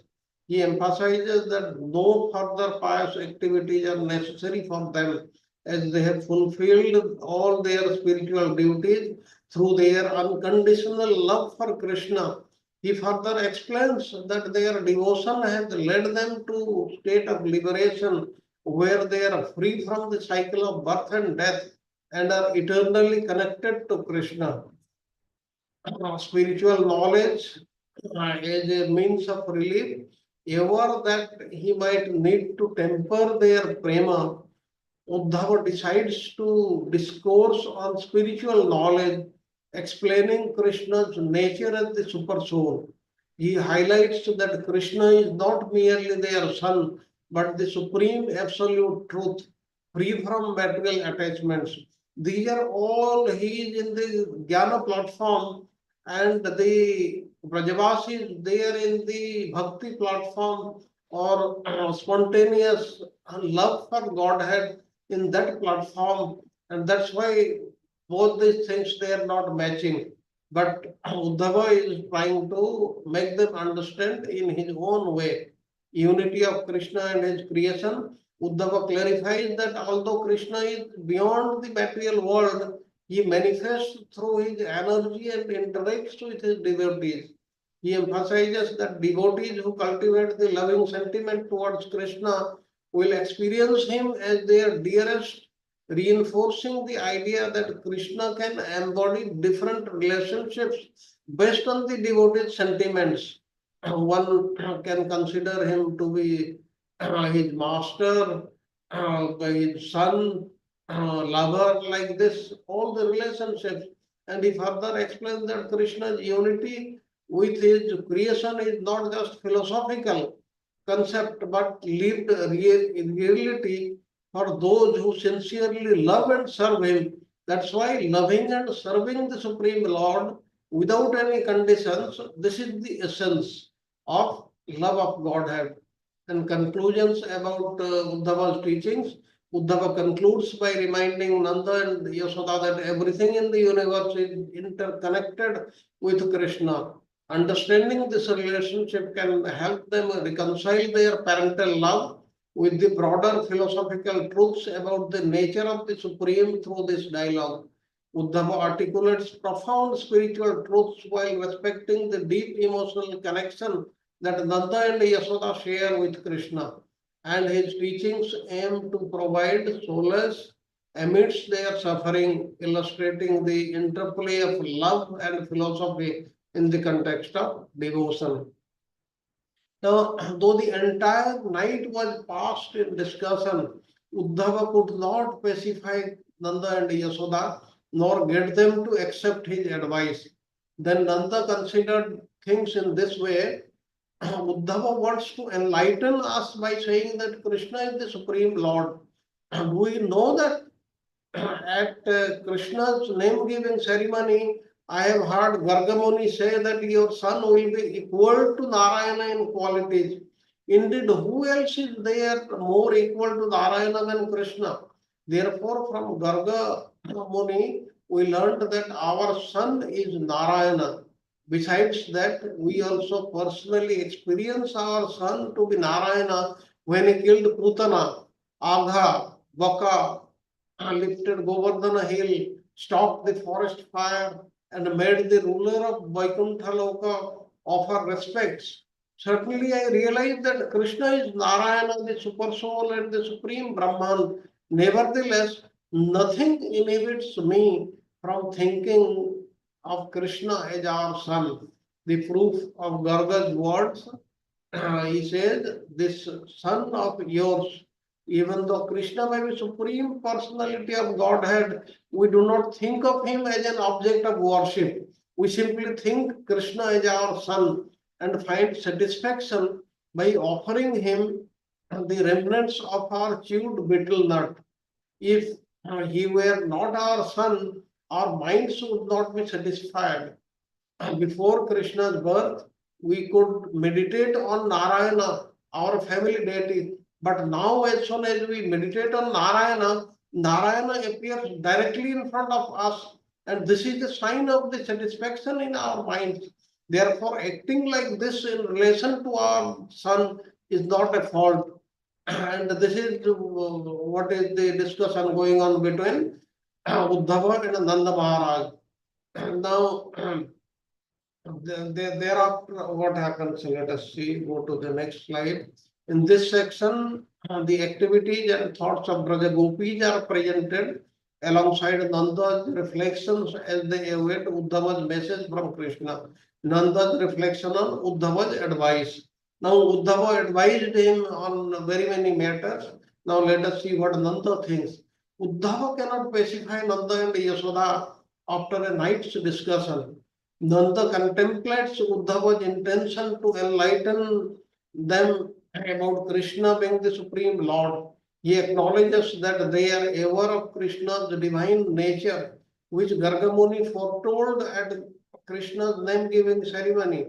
And Nanda recognizes Krishna is Narayana, having witnessed his divine exploits. Yet, he asserts that their perception of Krishna as their son remains unchanged. There cannot be any compromise to this perception. Krishna is their son. He may be the Lord of the three universes. He may be anything, but he is their son. That is the first and foremost thing. And parental affection and identity. Nanda emphasizes that despite Krishna's status as the Supreme Lord, They find satisfaction in their role as parents. The affection they display, such as offering remnants of their food and pampering him, does not diminish their understanding of his divinity. They feel that their bond with Krishna is genuine and is not merely based on his good quality. And Krishna's relationship in Mathura, Nanda reflects on the various claims made by those in Mathura, such as Devaki Vasudeva, who assert their familial ties to Krishna. He fears that this new relationship may complicate Krishna's return to Braja. And Nanda interprets Uddhava's views as simplistic, believing Uddhava cannot grasp the depth of their connection with Krishna. Because Nanda Maharaj and the Brajavasis, the Gopis, they are in a much higher platform than Uddhava. That's why rightly Nanda Maharaj understood that Uddhava is not understanding everything. Now, message to Krishna, Nanda resolves to send a message with Uddhava to Krishna, expressing his devotion and pleading for Krishna's mercy. He believes that Krishna will recognize his sincere love and that will prompt Krishna to return to Braja, reaffirming Nanda's position as Krishna's true father in devotion. There, the only intention was to get Krishna back to Braja at least once. Then morning rituals of the gopis, as dawn breaks, the Braja gopis engage in daily rituals. They light lamps, worship the entrances of their homes, churn yogurt, all while absorbed in thoughts of Krishna. And their actions reflect their longing for him and how they adorn themselves with ornaments and vibrant clothing signifies their devotion. All these things they are expressed, they are explained in very great detail in the Bhagavatam. Expressing longing, the gopis express longing of separation upon seeing Uddhava and speculate about Akrura's return to Braja. Their emotions reveal their anger and sorrow regarding Krishna's absence, their concerns about Akrura's intentions and their deep distress over the situation.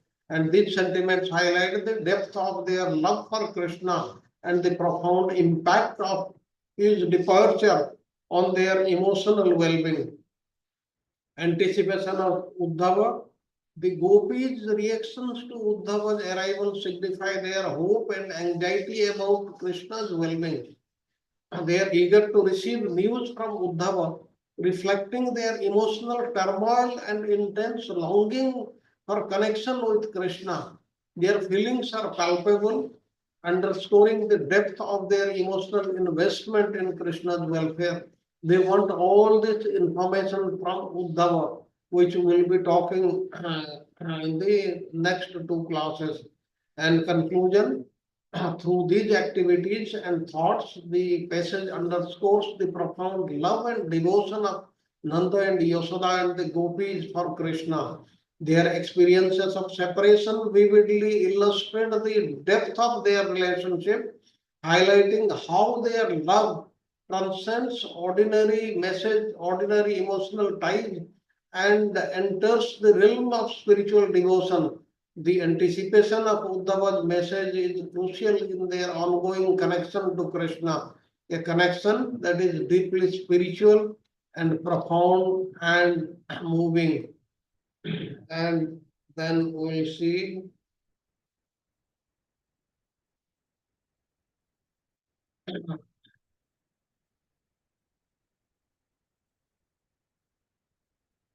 okay. Besides this, there are some other slides also which give the instructive questions about their answers.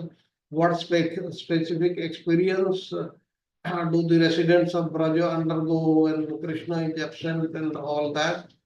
And finally, we'll see what specific experience and events lead to Nanda and Yashoda to reconcile their understanding of Krishna as both their son and the Supreme Lord. Now, Nanda and Yashoda's journey to reconcile Krishna's dual identity as both their beloved son and Supreme Lord is profoundly shaped by their day-to-day interactions with him. In witnessing his divine acts juxtaposed with his innocent childlike behavior, they experience a remarkable blend of familial love and deep reverence. The అది richness. Current వచ్చింది ఇప్పుడు వేయమని Yes, Prabhuji. నేను కూడా motor వేస్తా ఒక నిమిషం. అది వేయమని మోటార్ వేస్తా. Okay, in what ways can sudden గా అయిపోవడం motor. Mute. please switch up your microphone, Prasad Prabhuji. Okay, in what ways can individuals cultivate a deeper emotional connection with the divine in their own lives? To forge a deeper emotional connection with the divine, individuals can embrace practice that nurture personal relationship with the Supreme Lord. That means we should try to nurture personal relationship with the Lord. We should have a relationship with the Lord, and that should be established. And finally, it should be accepted by the Supreme Lord. And engaging in heartfelt prayer, focused meditation, and selfless acts of service can reflect genuine love and dedication. Furthermore, cultivating an awareness of the sacred in everyday life by recognizing moments of joy, love, and connection allows individuals to encourage the divine more intimately, bridging the dichotomy between the transcendent and the immanent. Participating in communal practices, sharing spiritual experiences, and reflecting on one's personal spiritual journey can create pathways for a richer and more profound connection with the divine. And with this, I end today's class. And now the session is open for question and answers and comments. Thank you very much. Hare Krishna Prabhuji. It's a really deep with the philosophy. I have a little bit of confusion in a couple of places. One place like a Nanda, both are and Gopis, both are longing, both are Viprambhav, right? But Nanda says by remembering Krishna, because as Buddha was saying, I'm understanding their miseries are increasing, whereas that's what is the meaning of that. But whereas Gopis, they release more by Vipram Bhav, right? But how to see that two different faces, because that's what is mentioned here. I'm that part I'm not able to understand. Okay, what we are trying to say, when Krishna was present in front of the Brajavasis, the Gopis, Nanda Maharaj, and Yashoda, they were very, very happy. Yes. Now he has left, he has gone to Mathura, and later on he would go to Dwarka also, and his absence. Now in his absence, what actually was happening? They were enjoying or they were suffering? It was both. It was both. They were suffering also because they wanted to see Krishna. But when they would compare their experience of seeing Krishna in person and in separation, they enjoyed more. They got more pleasure, and that is known as transcendental pleasure, which it is very difficult for us to understand in the material terms because it is totally opposite. But as we know, we have learned earlier, because of the Saraswati meditation, the gopis, they always meditated on Krishna.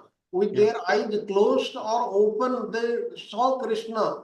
And that's why Krishna, whether he was present or not present, this was also not very clear to the gopis and the Brajavasis. They could see him because, as we know, Krishna, Nandanandan Krishna, he never leaves Vrindavan. He is always there. That means he many a times appears before them and disappears. That means he was appearing and disappearing. And in this act, the gopis, they were totally confused. What is this about? Krishna, we are able to see him, and after a moment, we are not able to see him. So in this, they were taking pleasure. This was happening to Nanda and Yasoda also, the Brajavasis also, and the gopis also. So this is what is the difference. Yeah, so gopis we can understand because they were more connected with Krishna, remembering, and I think there was one sentence they were more engaged with him because remembering more. So creatively they were discussing. When you are physically present, so only that part is there, right? So that, but Nandas, they mentioned something else. There was some other line there. They don't want to think more of Krishna because that gives them more miseries. I think that sentence was there. No, they are trying to say this, but even the gopis, they also say like this all the sentences are there. Okay. But at the same time, Nanda and Yasoda, they were like Yasoda. What was the state of Yasoda? If you hear, you cannot hear the misery, what she went through. But still, then they liked that. And that's how they could hold on for 100 years. Otherwise, they would have died. They had only they remembered the promise that Krishna had said, I will return when it was not told. And they waited for 100 years. Then after 100 years, what happened? If you have studied the Gopal Champu, it says thereafter that the marriages took place, and thereafter all the Brajavasis together, they were taken to the spiritual world, and there was nobody left in Braja only. Yeah, and so so, and you made a very nice point that sometimes Krishna never leaves. That means since they were meditating so much, Krishna was physically showing them. That is the meaning of that. They want, so that way gopis were able to see or not see. Both were there. That is one question. Second question, going back to the queens of Dwarka, because we understand the main queen, other than Kalindi, what happened to the other queens? I think they leave the body there, right, in Dwarka itself, when Krishna leaves. No, they went to Braja. They had Other main queens also, 8 queens also. There's Satyabhama and all. Satyabhama Rukmini also. Everybody, all the queens, they went to Braja. They heard Srimad Bhagavatam for 1 month. Their affliction was totally gone, and later on they went to the spiritual world. Okay, Prabhuji. Hare Krishna. Any other question or comment?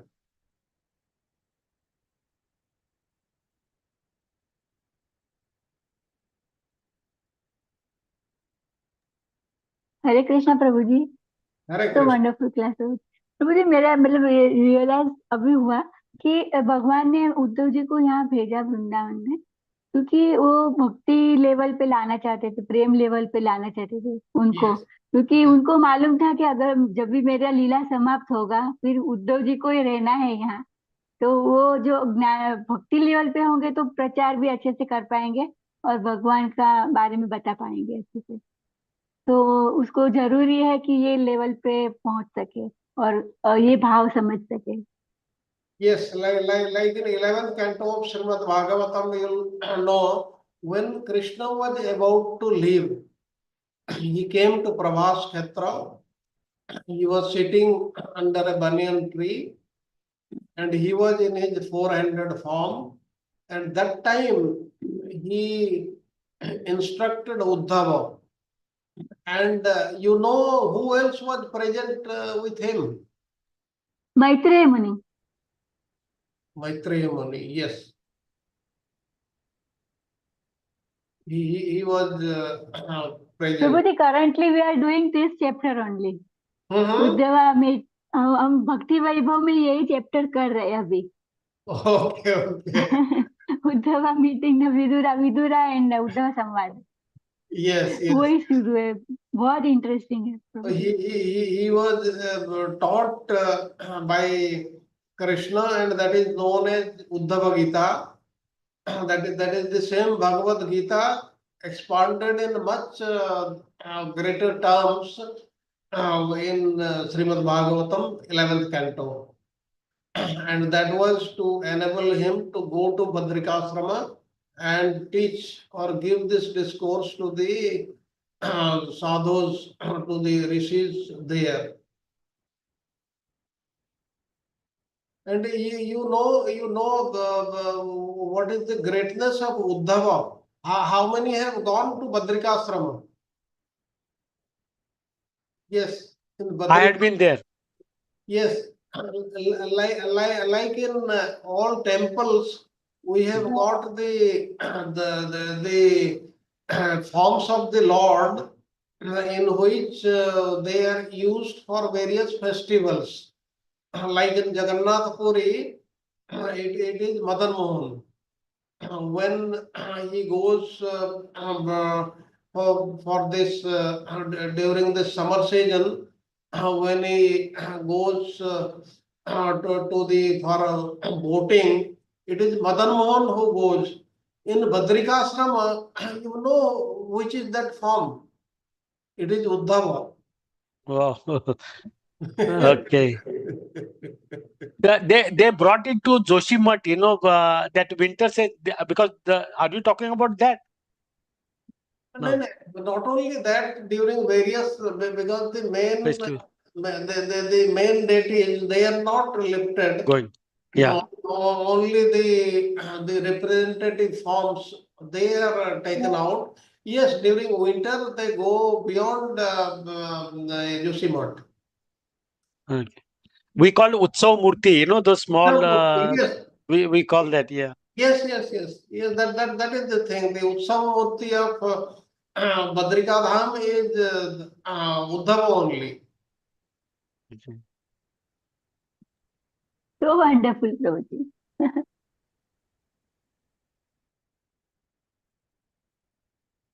Any other question or comments?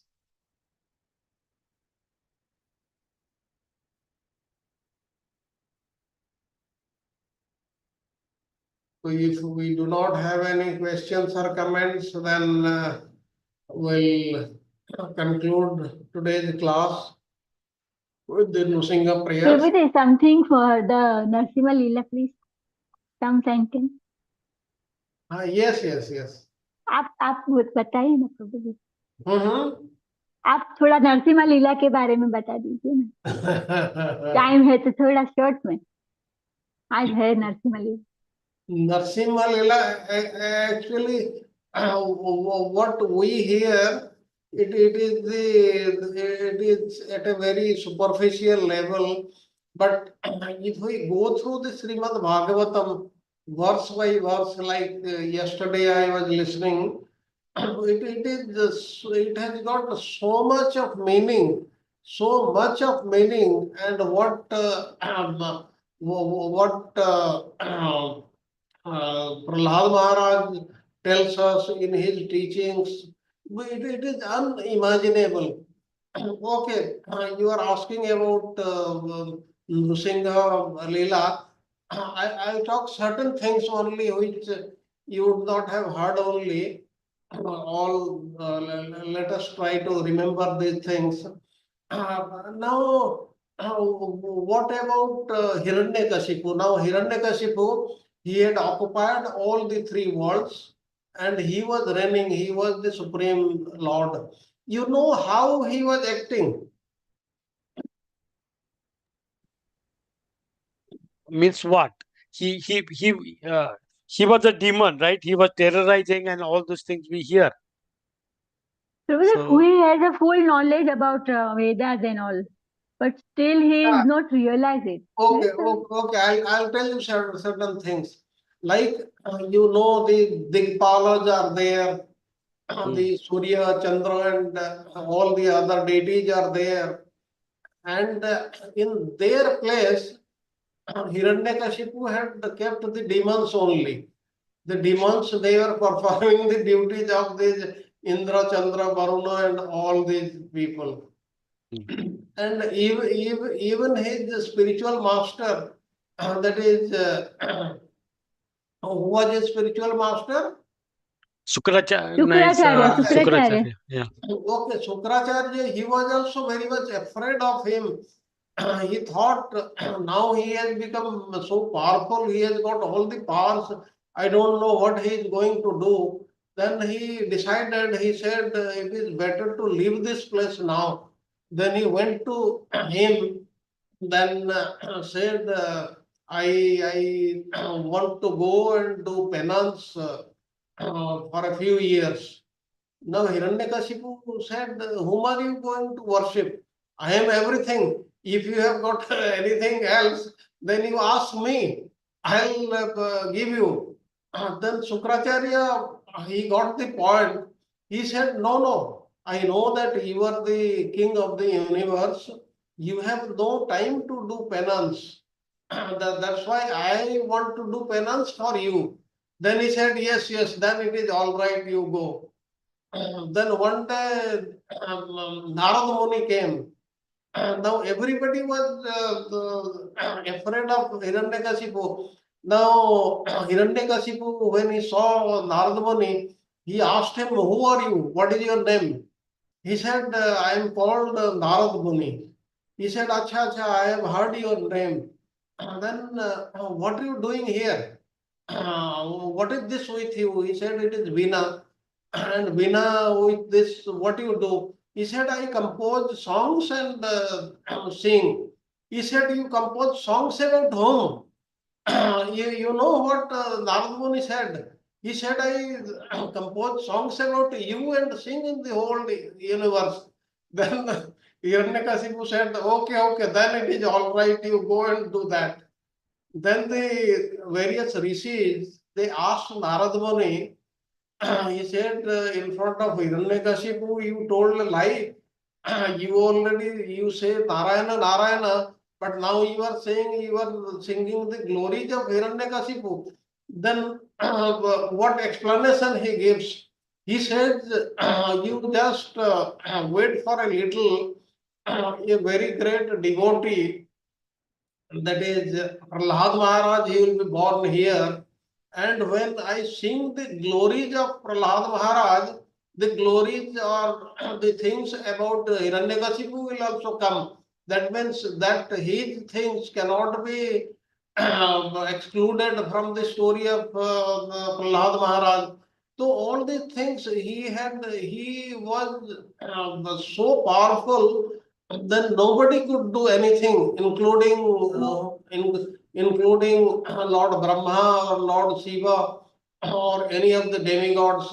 All the demigods, they were very much scared of Hiranyakashipu. But Prahlad Maharaj, he was not scared at all. Then when his spiritual master, he said, I am going for penance. Then he asked him, then what about this school of yours? Who is going to be the Acharya? He said, no, my sons are there, Sanda and Amarka. They'll look after the school till I am away.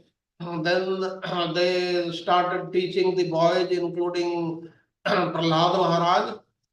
Now, one thing about Prahlad Maharaj totally understood what Sanda and Amarka they taught him about the things which the Rakshasas they are taught about Artha and Kama.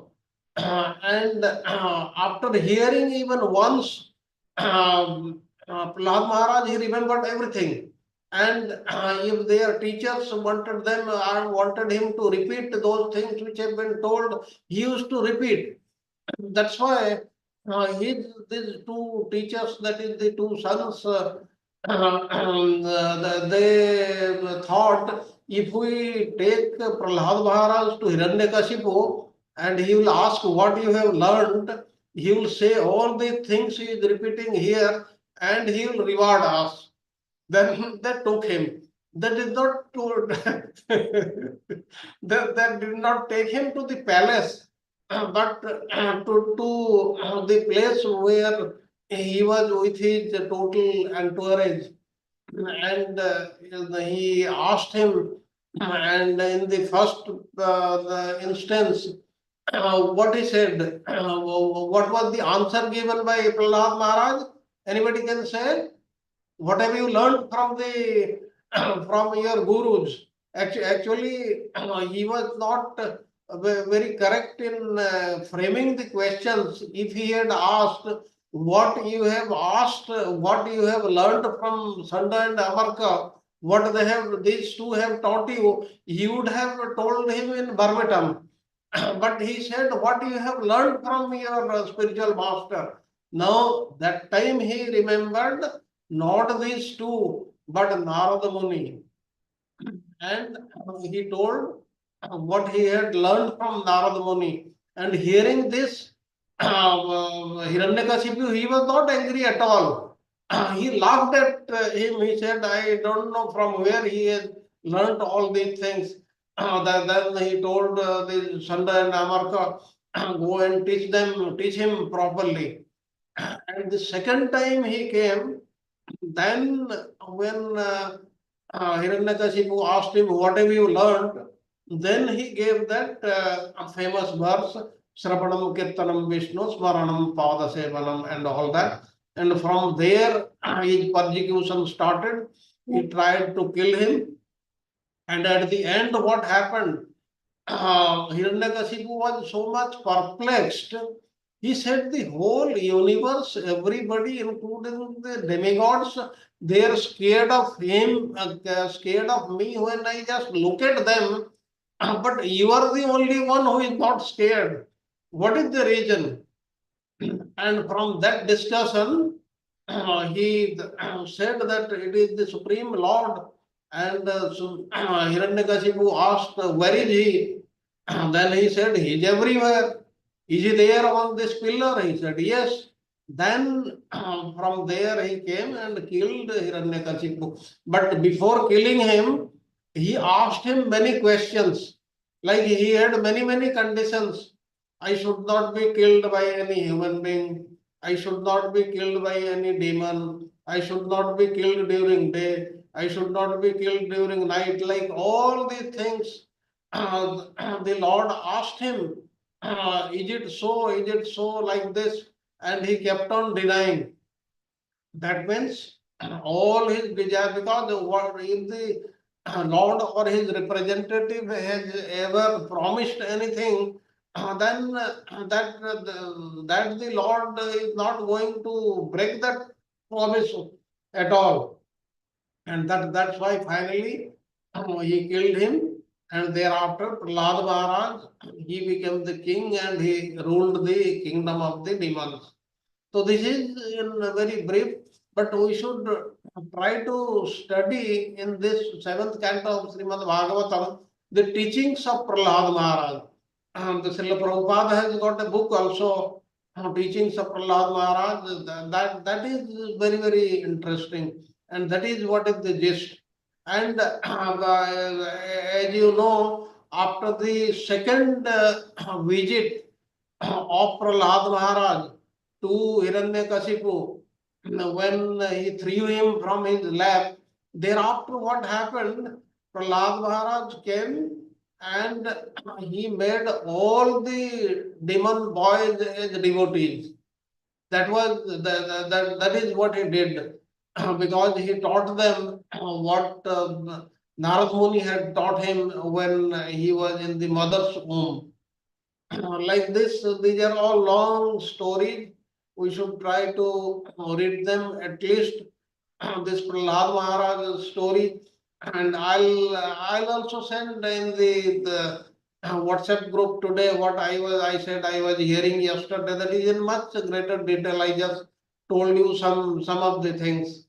So thank you very much for reminding. Thank you, Prabhuji. Yeah, Prabhuji, in one place we understand Prahlad Maharaj appeared, Hiranyakashipu appeared in the evening, but one of the 14 Puranas, I don't remember where, it's a mentioned Prahlad Maharaj, Nrsimhadev appears in the morning. Otherwise, the way we hear in the Srimad Bhagavatam, right? He comes in the evening, and then everybody was afraid, and that Brahma and Lakshmi and all. It starts there. But another Puran says he comes in the morning. He kills so many kings and other things. A lot of details are given. Yes, both could be true because there are so many fights, na? What happened? His Hiranyakashipu, his soldiers, they came, fought with him, and all these things took place. And by the time his number came, it became evening. Evening, correct. Yeah, the whole he appears in the morning, and real killing happened up Hiranyakashipu in the evening. Yes, because the Lord has come, taken an avatar, he should do full justice. Okay. Playful mood Prabhu ji, playful थोड़ा खेलना पड़ेगा ना. I think another thing is that what you mentioned, the framing of the question was not correct from first time what you learn from your guru, right? So he was not wrong.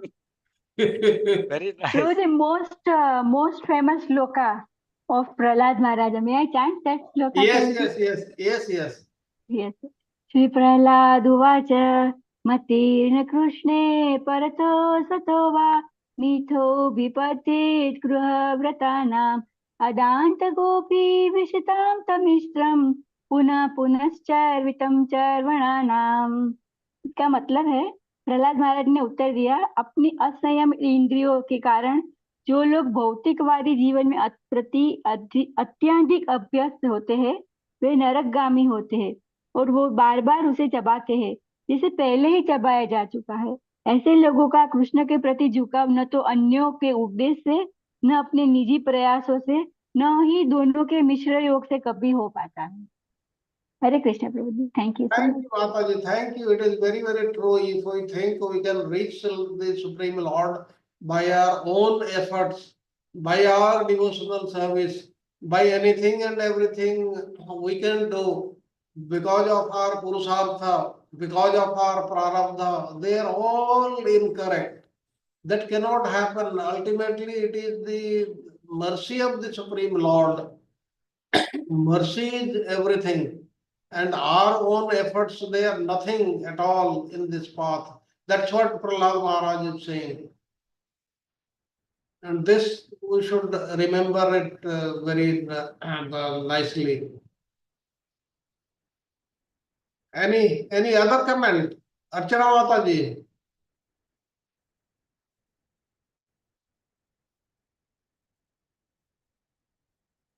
Okay, if we do not have... Hare Krishna Prabhu. Thank you very much. Hare Very, very Krishna wonderful class. Can you hear me?